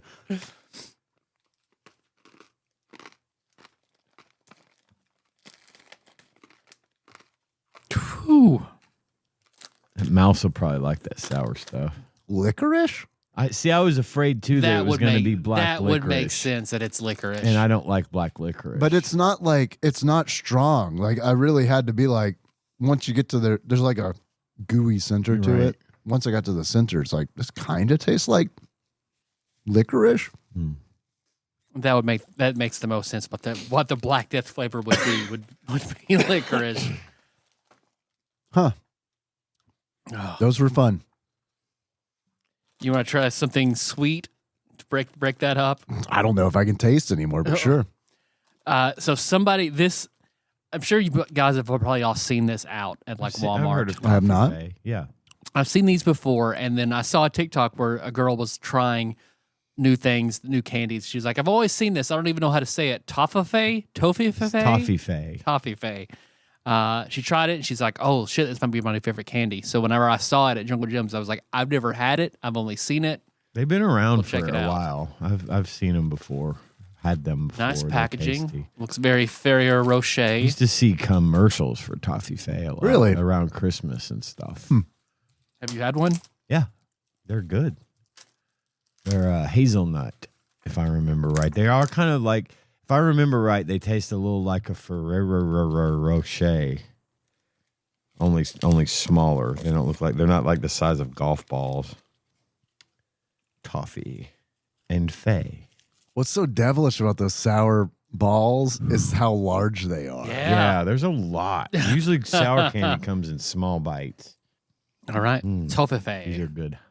Smell good. More chew than I would have thought. There's some kind of nut in it. Mm-hmm. Hazelnut. Hazelnut. It's like a Riesling. Mm-hmm. Mm-hmm. That's a nice bite. That's not bad. That is good. And I've got a peanut butter violet crumble. Oh, yeah.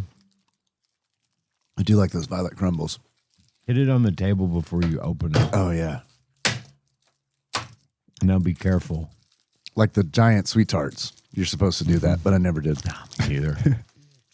Just tear my Snap teeth it out. off. Right. Mhm. That's how I felt. I used to eat myself sick on those fucking things. Oh, dude, they're fucking big great. ones. Uh-huh. Because they're like very powdery. You can't get them. They don't make them like that anymore. No, That's they the don't. old man fucking thing to say. But they don't. Now they're like super chewy. Yeah, they don't. But they make 'em. didn't used to be super chewy. They used to be big ass fucking sweet tarts. Yes. In disc form. Yes. You got like 3 in a pack. Yep, 4, I think. Is it 4? Got a purple, a green, a yellow, and a pink. I had some of that sour shit stuck to my mustache. It surprised me. Popped in. All right. Peanut butter violet crumble. Mm. Mm-hmm. I always get an initial gross moment when I eat violet crumble because it's that honey. Mm-hmm. It's like that weird back. It's like I don't know. It's almost like a smell that you can taste. Mm-hmm. You know what I mean? Like maple syrup. It's still good, but it's Mhm. it's in all of them. It's done from honey. The texture of those is so like delightful that it could really be pretty horrible tasting. And I think I'd still be like, oh, that's pretty satisfying feeling. So I've got a bunch of Final Boss sour here. I don't know what we've had and what we haven't. Okay. So you tell me, guys, tell me what you want to try. Well, one, here's another Frank's Red Hot Spicy Gummy Bears. Okay. If you guys would like to try some. I'll try one. I Sweet, do like Frank's spicy, Red Hot. salty, and fruity. Frank's is my favorite of the normie hot sauce. Normie Mass hot produced. sauce. Yeah. I do like Frank's. Hardee's introduced me to Frank's because Really? they had that's the barbecue, that's the hot sauce that they would have with their tenders. Okay. Oh yeah. Yeah. They had good tenders there for a minute. I don't know if they still do or not. Yeah, they're good. Okay, I think orange, red, green, and yellow are the flavors there. What? Oh, the different fruits. Mm-hmm. Interesting. I think I'll just stick with one since we've had so much to eat. I'll have a red one. Okay. I'm gonna go ham. Orange, green, yellow, red. Yep. Okay. It's a rot. What, right. what are we trying first? I've got a red. I'm just gonna have the. I'm trying not to eat too much. I'll have the red first. Try the red. Smells good. Huh? Not really getting any spicy. Not getting any Franks. Oh. It's way in Tiny. the back. Tiny Way in the back. bit. Yep. Which is probably a good decision. Yep. They're otherwise just pretty good gummy bears with, Yeah. with the tiniest bit of heat. Uh-huh. Yeah, it's not bad. Dave, what do you want to try next? Yellow? There we go. I like that more than the red one. It's spicier, I feel Mhm. like. Green next. Finish on orange. Yeah, sounds good. Yeah. About what I expect from green. Orange. Yeah, hell yeah. It's weird to say this, but it's true. The heat of these gummy bears builds. Yep. They're all right. Better than I thought. Have we had level 4 sour oranges? No, I don't think we've had oranges Okay. at all. At any level.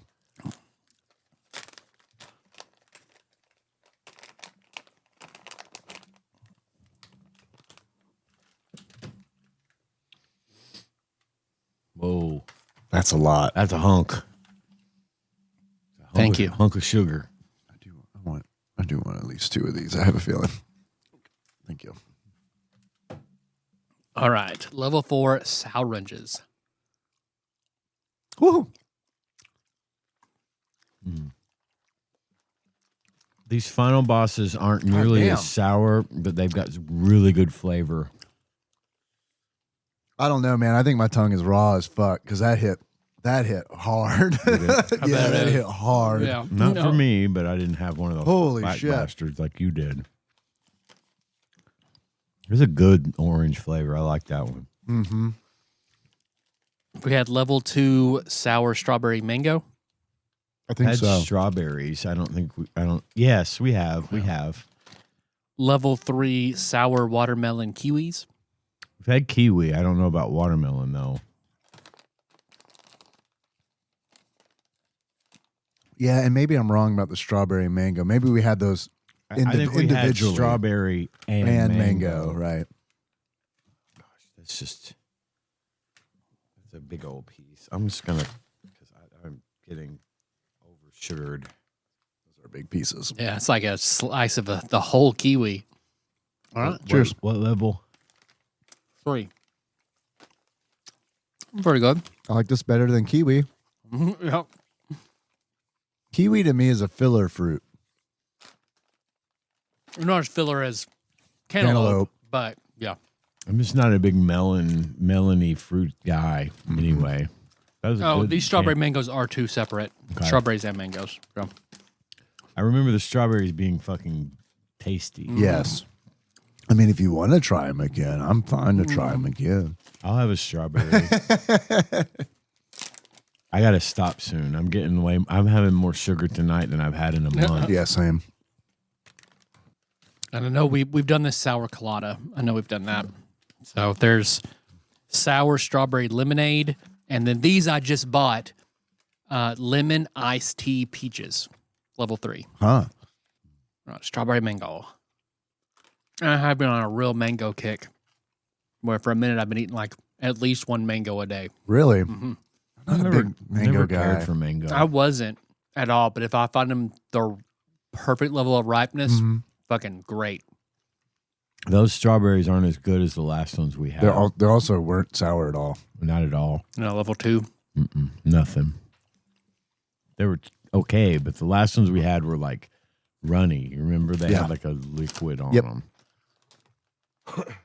Those oranges fucking lit me up, man. Wow. Mm.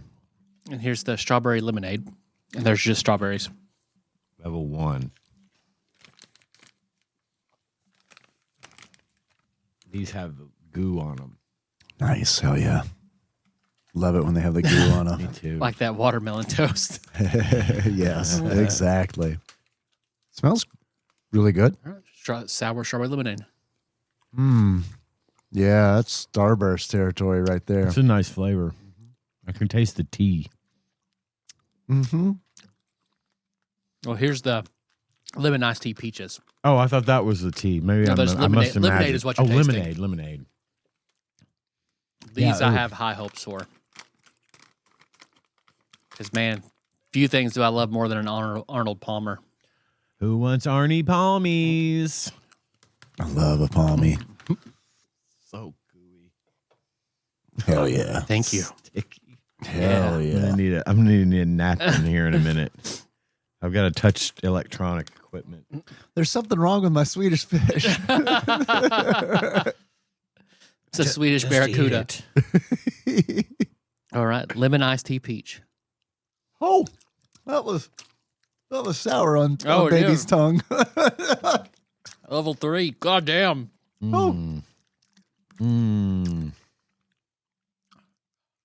Those balls fucked me up, Yeah, man. dude. Yeah, dude. Because this is just That like was my favorite one so far. That was fucking good. it's tasty, but it feels like salt in a wound. Yep. Absolutely. The first layer of my mouth is gone. Yeah, let's all take a Lysol wipe. Good call. Thank you. Oh man. That was really Thank you. that was very sour, and I didn't just come off of, whatever the fuck they made that. That other- was more sour than the sour oranges, and those are level 4.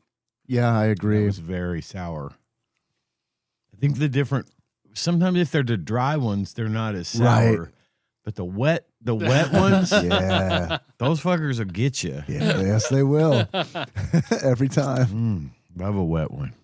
They keep sliding. They same. keep sliding out. That's what makes it fun. You got wet ones. Do you have sloppy ones? All right. Well, thanks you guys for indulging me Yeah, in 2 thanks weeks. for bringing this. Yeah. We'll do haul. drinks next week. Well, it's Okay. been a fun light bake. You guys ready to shut it down? We can if you want and talk about Cubert next week. I don't care. I We mean, haven't it's really talked 9:30. about much. Oh We've been shit! Is it eating really 9:30? We've been eating Yeah, for- we probably should. 40 minutes. The Jungle Jim's light bake. I'm down to still talk about the game. I mean, It's Cubert. it's Cubert. I mean, There's not a lot to talk about. this is an That's true. episode that's conducive to a short You're right. discussion of Cubert 3. You're right. Okay, let's which do is it. why we're here, because it's Cubert. If Don't you- be mad at me though, because you know me, I'm gonna have shit to say. And but I won't be mad at you. all right, let's do it. Cubert 3. All We right. have a letter to go I through. do.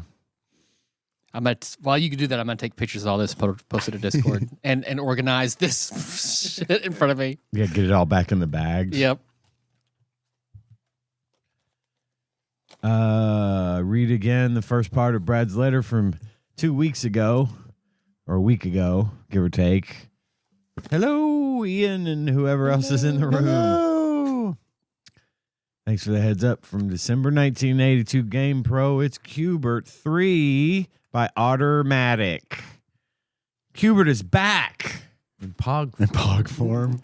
for veteran arcade gamers. That should warm the cockles of your hearts and harken you back to the day when space was being invaded and Street Fighter was the bad guy outside the arcade that you tried to avoid. Not long ago, Cubert resurfaced as an NES and Game Boy game, but the SNES incarnation really shows Cubert's colors. Excuse me, E.T. Syndrome. Although Cubert is a furry alien, he's really cute, and he only swears occasionally. As Cubert, you hop around the tops of different geometric shapes that have checkerboard surfaces.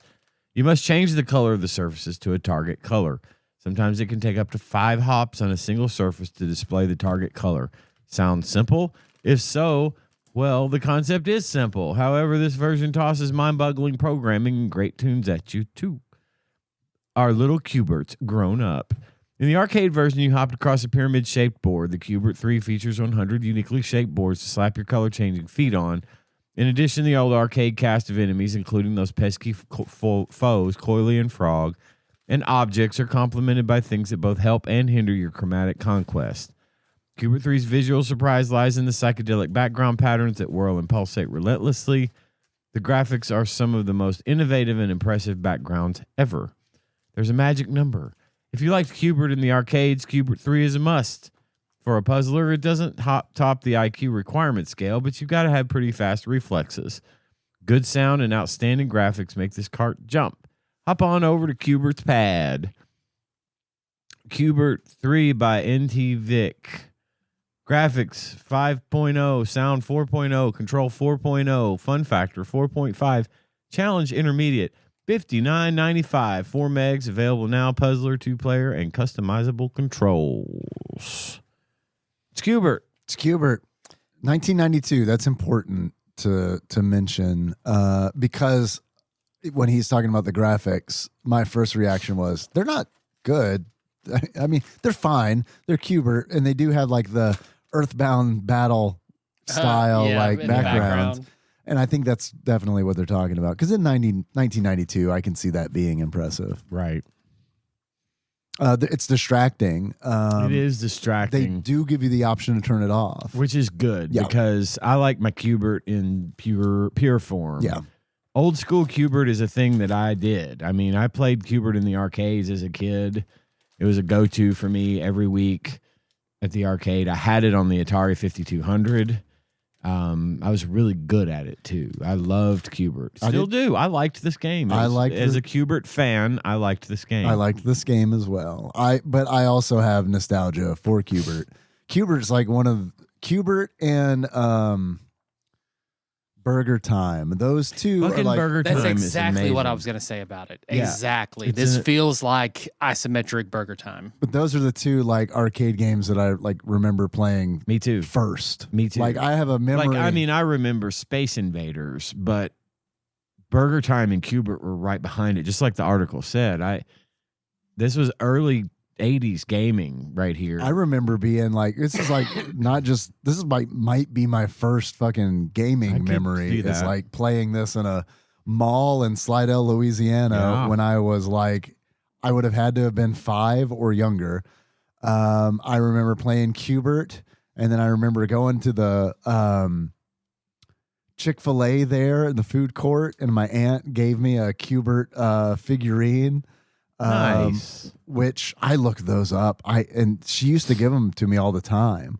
Like anytime she'd see me, she'd have one for me. Yeah. I thought they were like from Hardee's or something. You know, I thought Yeah. they were like a little prize or something. But no, they sold them like in like packs with cardboard, you know, Yeah. backs. And so I hadn't thought about those toys in a really long time. So when I was doing research for this episode, I was like, I wonder if I can like find those on eBay.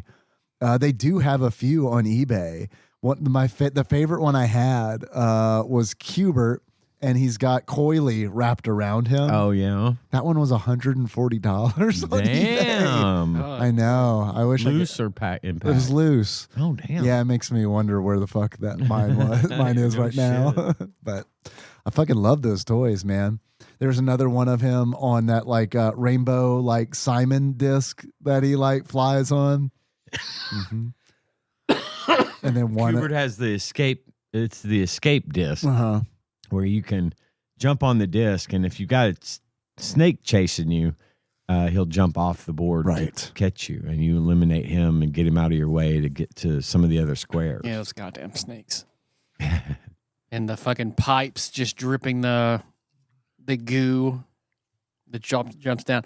This is the first time I've ever played Cubert. So what did you think? Fresh Cubert person. Because I'm not a big arcade gamer Yeah. anyway. Could certainly see the appeal.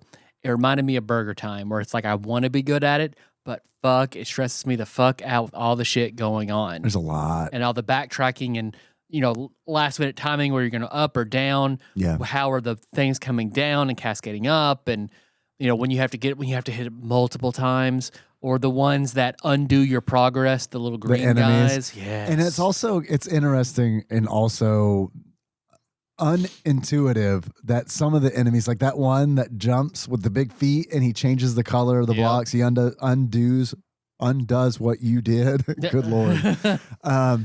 You jump on him and he goes away. Oh, I didn't. Doesn't know make that. sense. I found that out on accident because I was like, avoiding him, just trying to Yep, stay behind same. him and get everything. same. And then it's like the little green balls. I was avoiding those too for a while, but those stop time. If you get the green balls, it freezes all the enemies on the stage, and it's like, oh, okay, well, Okay, so this game could have been easier.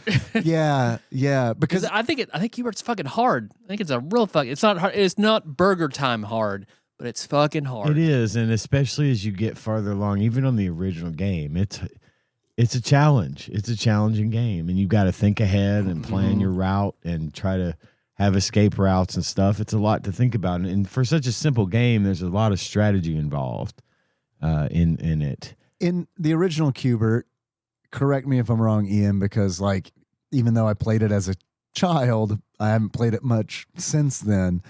It's just that one stage over and over again, right? I think it's different shapes. It I is think there different are shapes. some different Okay. shape stages, but there's not a lot of the kind of variety that's in Cubert 3 is Lots. nothing like Every level is different. yeah, in Cubert in 3. Cubert, the arcade game, it wasn't as much variety. There was a little bit, but not a lot. Okay. I was curious about that because I couldn't remember. And obviously there is a lot of variety in level to level. I think there's like it uses Mario logic where it's like it's level 1 and then there's 4 stages within that level. Yep. That sounds like when I saw level 2. It was like I've already gone through 3 of these. What are you Right, talking about? right. Multiple stages in one level. And you had some of them you have to ride the disc to get over to the other. Yeah, I like that part of the puzzle. Yeah, and it's also interesting because it's like I discovered the smaller a stage is, the harder it is. Because there's Yes. that one like You don't have as many American routes. themed one Yes. that is like so tiny. And it's like when I saw it load, first of all, I was like, wow, this is the most patriotic fucking level in a video game I think I've ever seen. The Q in Qbert looks like the Q in QAnon.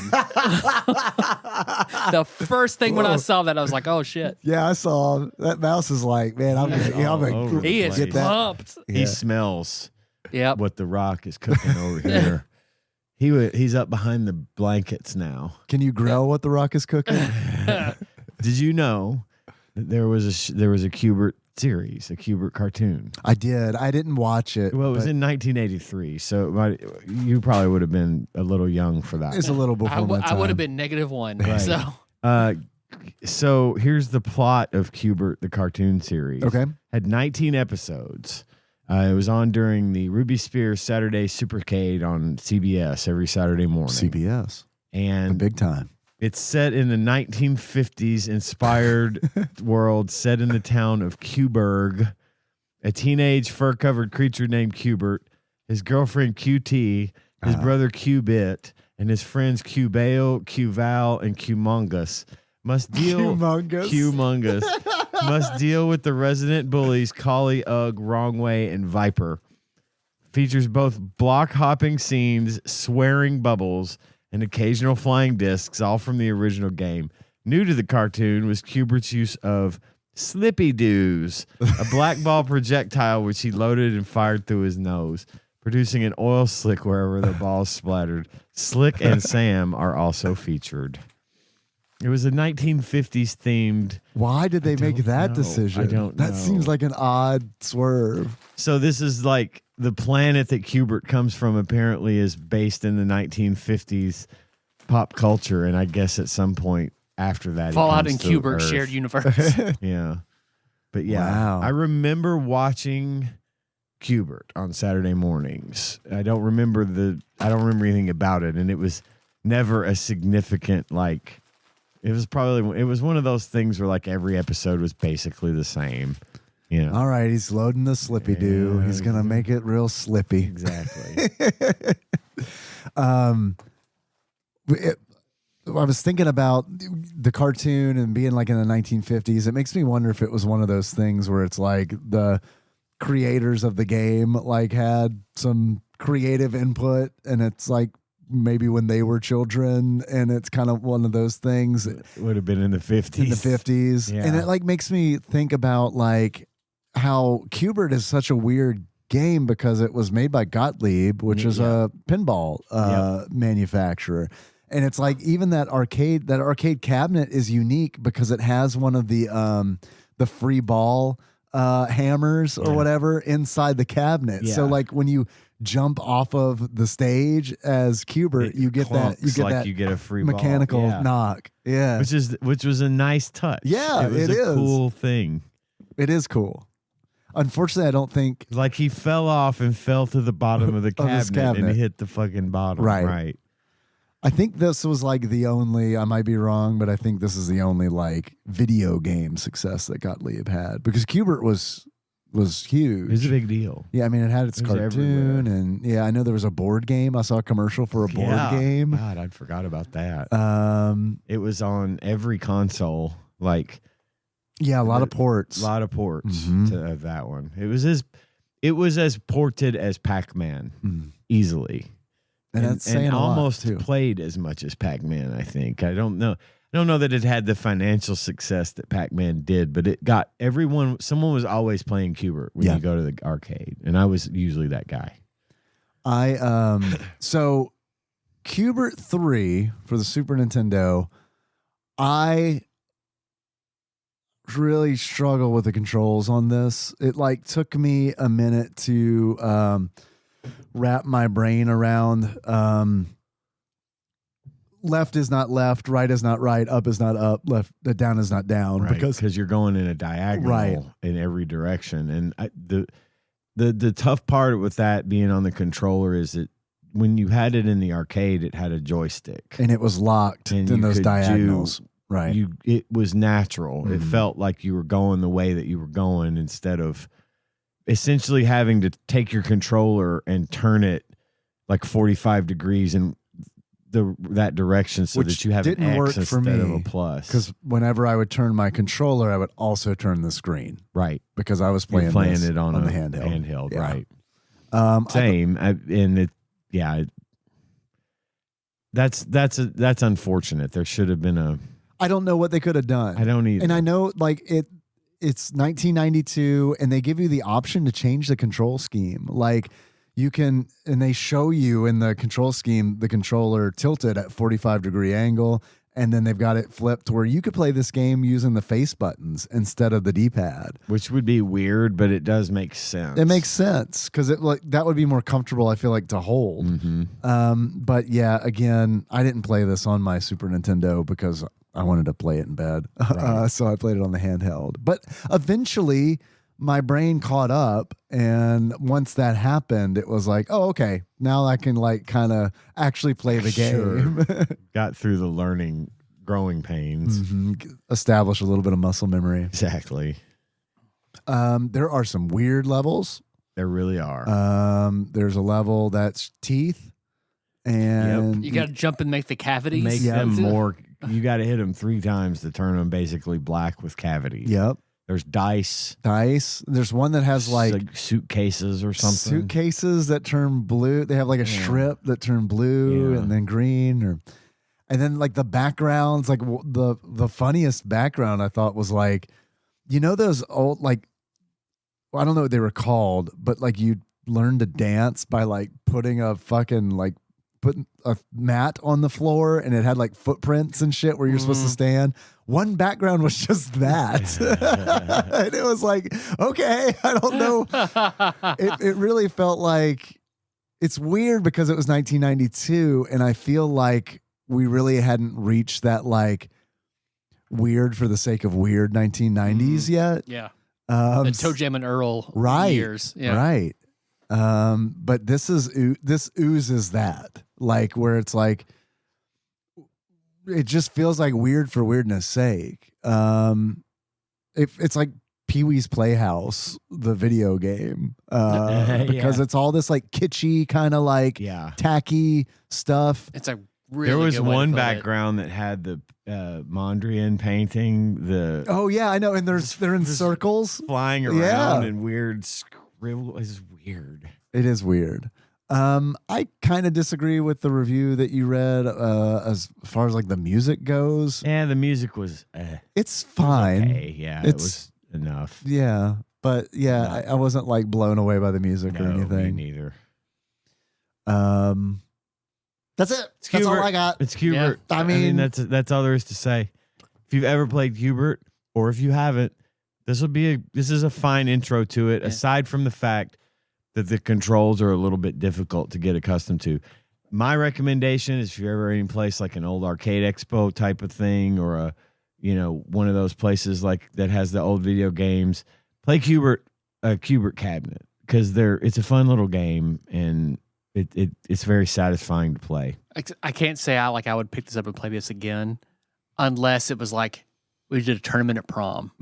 That would be a blast. But like me independently sitting down and craving to play this game, not going to happen. I played this more than I thought I was going to. Well, it's one of those things. Once you get into a rhythm and a pattern, you kind of stay with it. I mean, I played this over the course of like several days because it's especially, and I'll say a knock against the game, it doesn't have like a password save or battery backup. But I'm playing it on the handheld. I just put that in sleep mode, and they just let you continue. You can continue as much as you want. So I feel like I got to play it in a really nice way, where it's like I'd play it for a bit, die, and then be like, oh, okay, I'll turn it off, set it down, put it to sleep, set it down, and like go do something else for a little bit. And then it's like, oh, okay, it's time for bed. I'm gonna wind down, and it's like, yeah, sure, I'll just play 30 minutes of Hubert 3, and then I'll maybe progress to the next level, or maybe not, and just fucking put it to sleep, set it down. So I feel like a broken record because I say this all the time, but this game especially, I feel like really lends itself well to be played on a handheld device Yeah. outside of the controller. It's like a situation. Tetris situation. You Totally. can just pick it up and play it and have a Totally. little fun and then put it down when you're done. Yeah. And also, I did a little bit of research because I was like, Cubert 3? Was there a Cubert 2? There's a sequel to Cubert called Cubert's Cubes. It's not Cubert 2. It's an arcade game called Cubert's Cubes where you like try to like match you jump on this shape, this 3D shape, and it spins like as you jump on it, and you try to make all the sides the same color. Oh. So I don't know if they were like, hey, this Rubik's Cube thing's pretty cool. But yeah. So apparently that was a thing that I had never heard of I haven't until either. literally today. All right. Do you have any achievements Let's for the say- game? I do have several. My first achievement is there's a snake in my snoot. And there's a Shit. snake in my Shit, snoot. man. That's really Get killed by the snake. Wrap it up. Nice. My next achievement is I'm tired of these motherfucking snakes on this motherfucking pyramid. And to get that, you use a disc to escape a snake that's attacking you, and he falls off the ledge. I promise I didn't copy any of yours. Oh yeah, no, you definitely got a couple of mine. I've got Make America Great Again, and to get Make America Great Again, you beat the bonus level that looks like American flags and shit, or the level that looks like American flags. Mm-hmm. My next achievement is Flossing Ain't Gonna Help You Here, Bud. And to get Flossing Ain't Gonna Help You Here, Bud, beat the level where it's all teeth.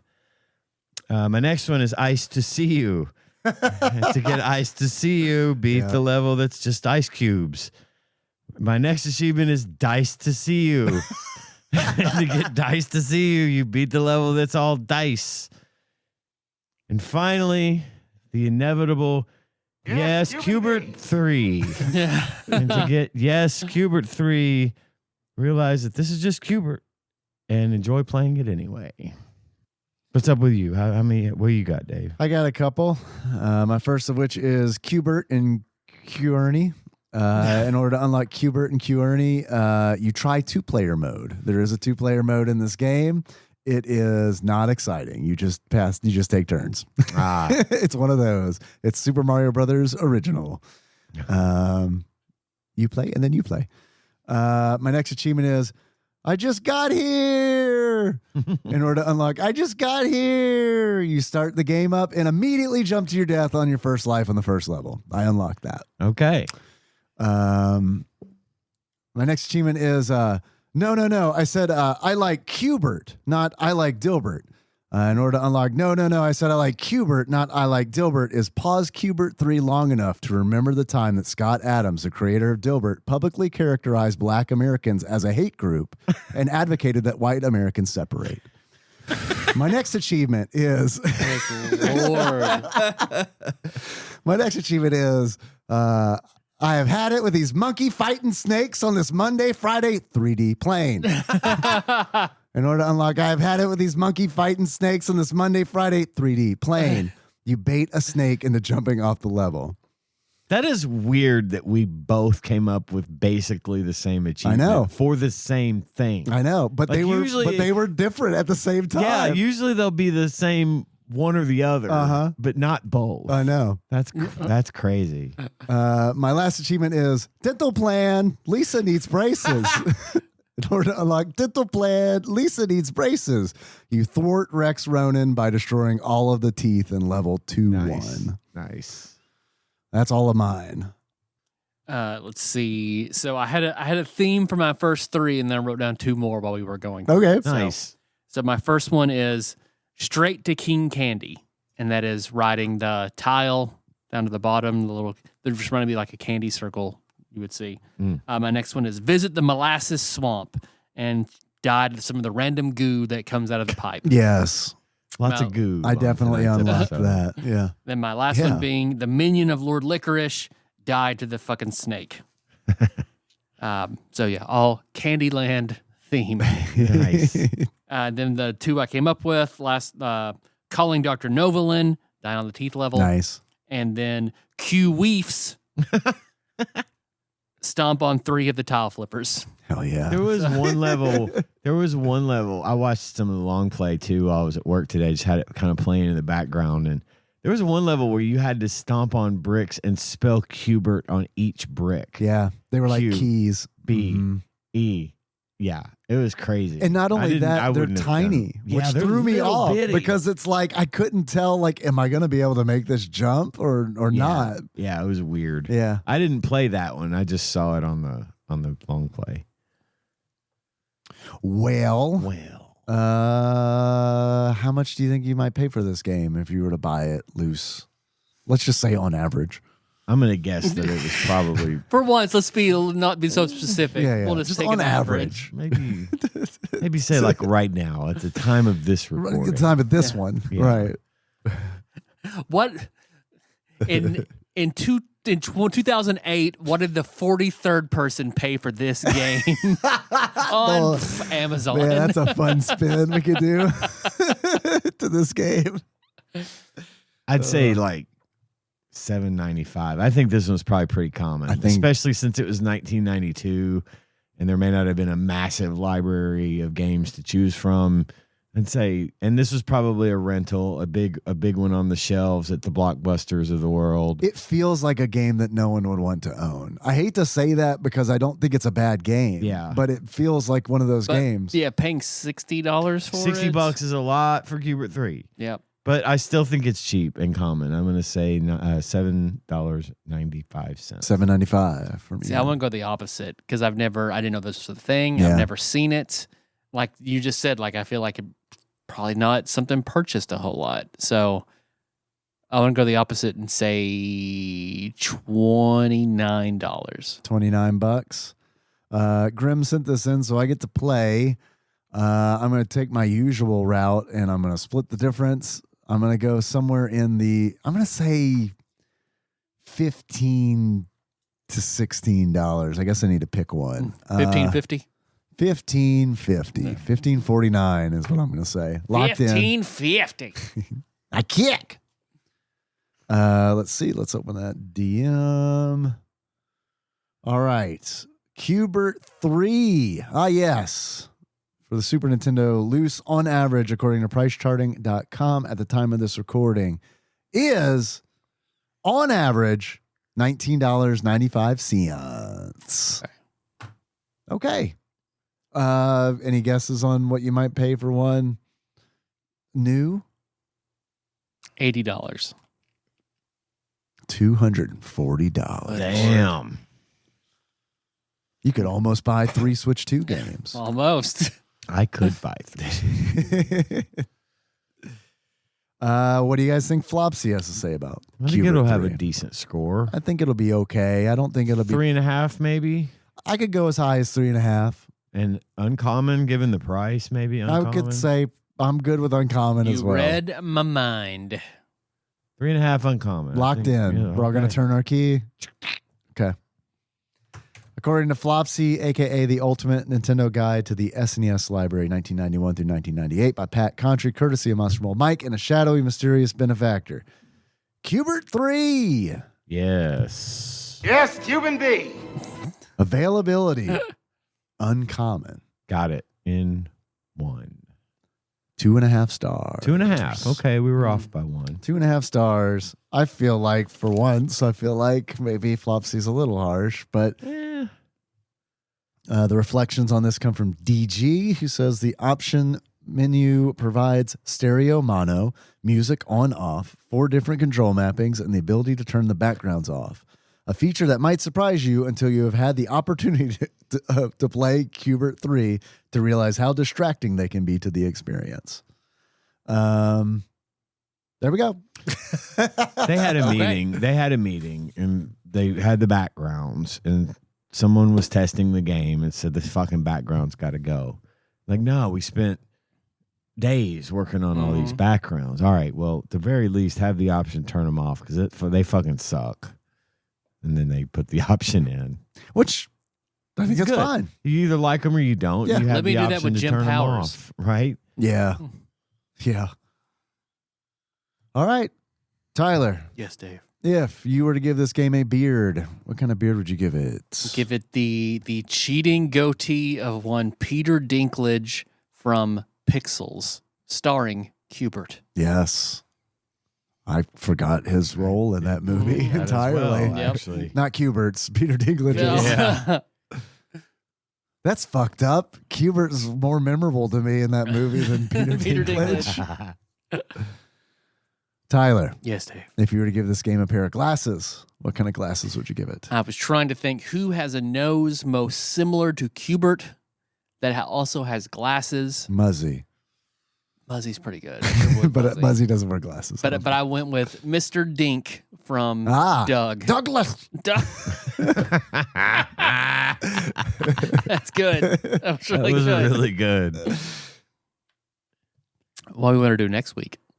You want to randomize a game? Anyone got any ideas? Anything you want to do? We can randomize. Yeah, I'm good to randomize. All right. All right, let me go grab this batter up peripheral, plug it in, go ahead, blow it off, and then one on the ground, one into my forehead, and then we'll say the prayer we all love to say while my no-no is in a random direction. Of course. We're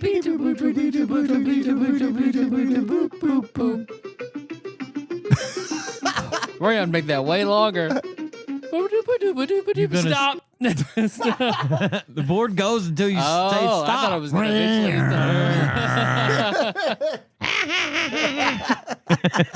That was a reason to watch that Yeah, for me it when I was a kid. Those were great. 482. New? Yep. 482. So that's right in the middle. So let's say the 482. M's. It is the K, or the R's. R's. Ooh. So what starts with an R? Rapid fire. Good guess.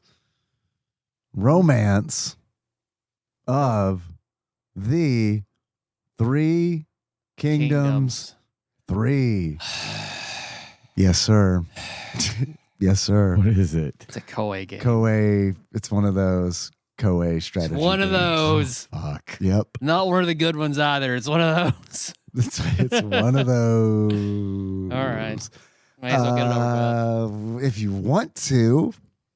You want to play 3 strategy games in 1 week? Oh, no, I don't. I'm going to tell you I don't. that as bad as I am at strategy games, there's a really high probability that I'm going to watch videos of this game as opposed to playing.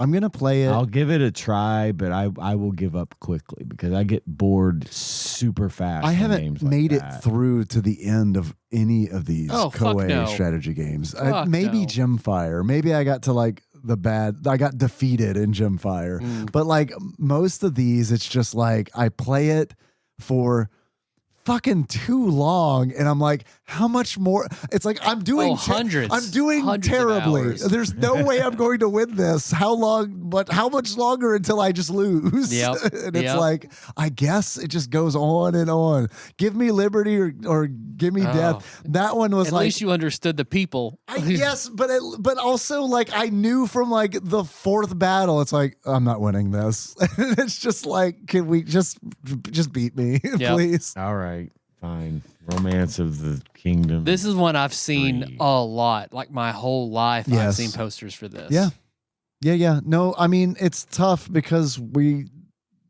these kinds of games don't click for anybody here at this table. It's these games don't have an advocate on our show. Correct. And I don't think we even know an advocate of these. I don't personally know. Okay. Yeah, there are fucking. I guess Romance of the Three Kingdoms 1 was maybe an NES game or Yeah, something. I think you're right. Because on the SNES, there's 2, 3, and 4 Wall of Fire. Do we want to clump them all together? That's what we were talking about. I don't But know. trying to I don't play- know, homie. It's tough because I don't know how similar they are to one another, and They I do also a really terrible series. Do we want to? Do we want to? just the most miserable fucking. Y'all are not going to want to listen What to if the we next each- 3 episodes. And we promise. What if we each took one? Okay. All right. That's not a bad idea. Then we Divide can and knock conquer. them all out. All right. Let's do it. Okay. Right. 1, 2, 3. Or Or 2, 3, 4. 1, 2, 3, 4. I definitely want Wall of Fire. Okay. Done. Fuck. Okay, I'll take 3. All right. I have a feeling we're all going to reconvene. No. Am I taking 3? You're taking 3. You're taking Tyler's 3 and taking 4. 2. Right, Yep. I got it. We're all going to reconvene, and then we're going to discover these games are exactly the fuck the same. Probably. Yep. Did I say a same? Yep.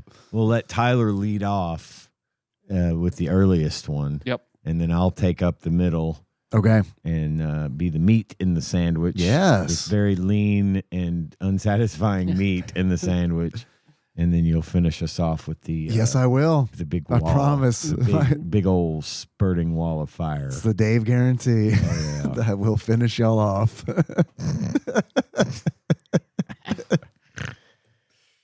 All right. Thanks for listening, everybody. Find the show all over the place. Got lots of important shit going on. Most importantly is Patreon.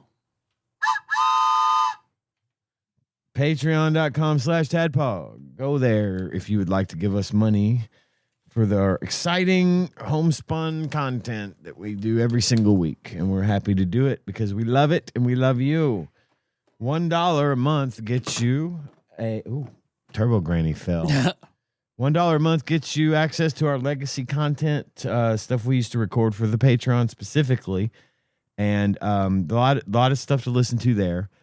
Plenty of hours upon hours of content to keep you busy there. And then $5 gets you access to the Jake tier, which not only gives you bonus content, legacy access, but you also get your name read on the show once a month alongside all of our other Jakes, and access to our Jake mini pod, which we record. It's about 10 or 15 minute little warm up we do every week before the show. The regular show, and that you will have access to that. If you are a Jake and are having trouble accessing that, or you're not being notified about it, please contact me at bit.ly/TADPOG Discord. I will tell you why that is not working and assist you with fixing it. For $20 or more per month, you become an executive producer, and you also have access. You have access to the legacy content. You have access to the Jake content. And you are considered an executive producer, and therefore legally I have to read your name on the show every week as well. And I'm going to do that right now, starting with Jesse Y. Ask Why, Drink Bud Dry, Cubicle Monkey, Sandwich Pope Phil H, Gamebug Prime Nathan E. Although, did Nathan say that he stopped donating at that level? One of them did, and I keep reading their name every week. And Yeah, but we like who it Nathan, was. so it's But Nathan, fine. it's fine. Yeah. You're always an executive producer in our hearts, even if it was you, wasn't you. I don't remember. Anyway, Pinball Airplane Archmage, Chris Edler. Sorry you couldn't be on this episode. Lord Micah P. Louisville correspondent, Princess Consuela Banana Hammock. Our Alaska Traveler, Flava Trick, Taryn D. Pope Sandwich, that nice guy from Michigan. Paul Pound Sterling, Really nice. Clark, and last but not least, Zachary H. Thank you all so much for your generosity Hell yes. and your donations. And if there's anything I can do for you, just let me know. I guess that's all I was going to say. That's the close of business for tonight. And I suppose that's it for the show. Yep. We are a big boy this week. Yes. 2 hours, 30 minutes we've been going. Yep. How you guys want to close it out? Quickly. Quick. Trouble Capricorn.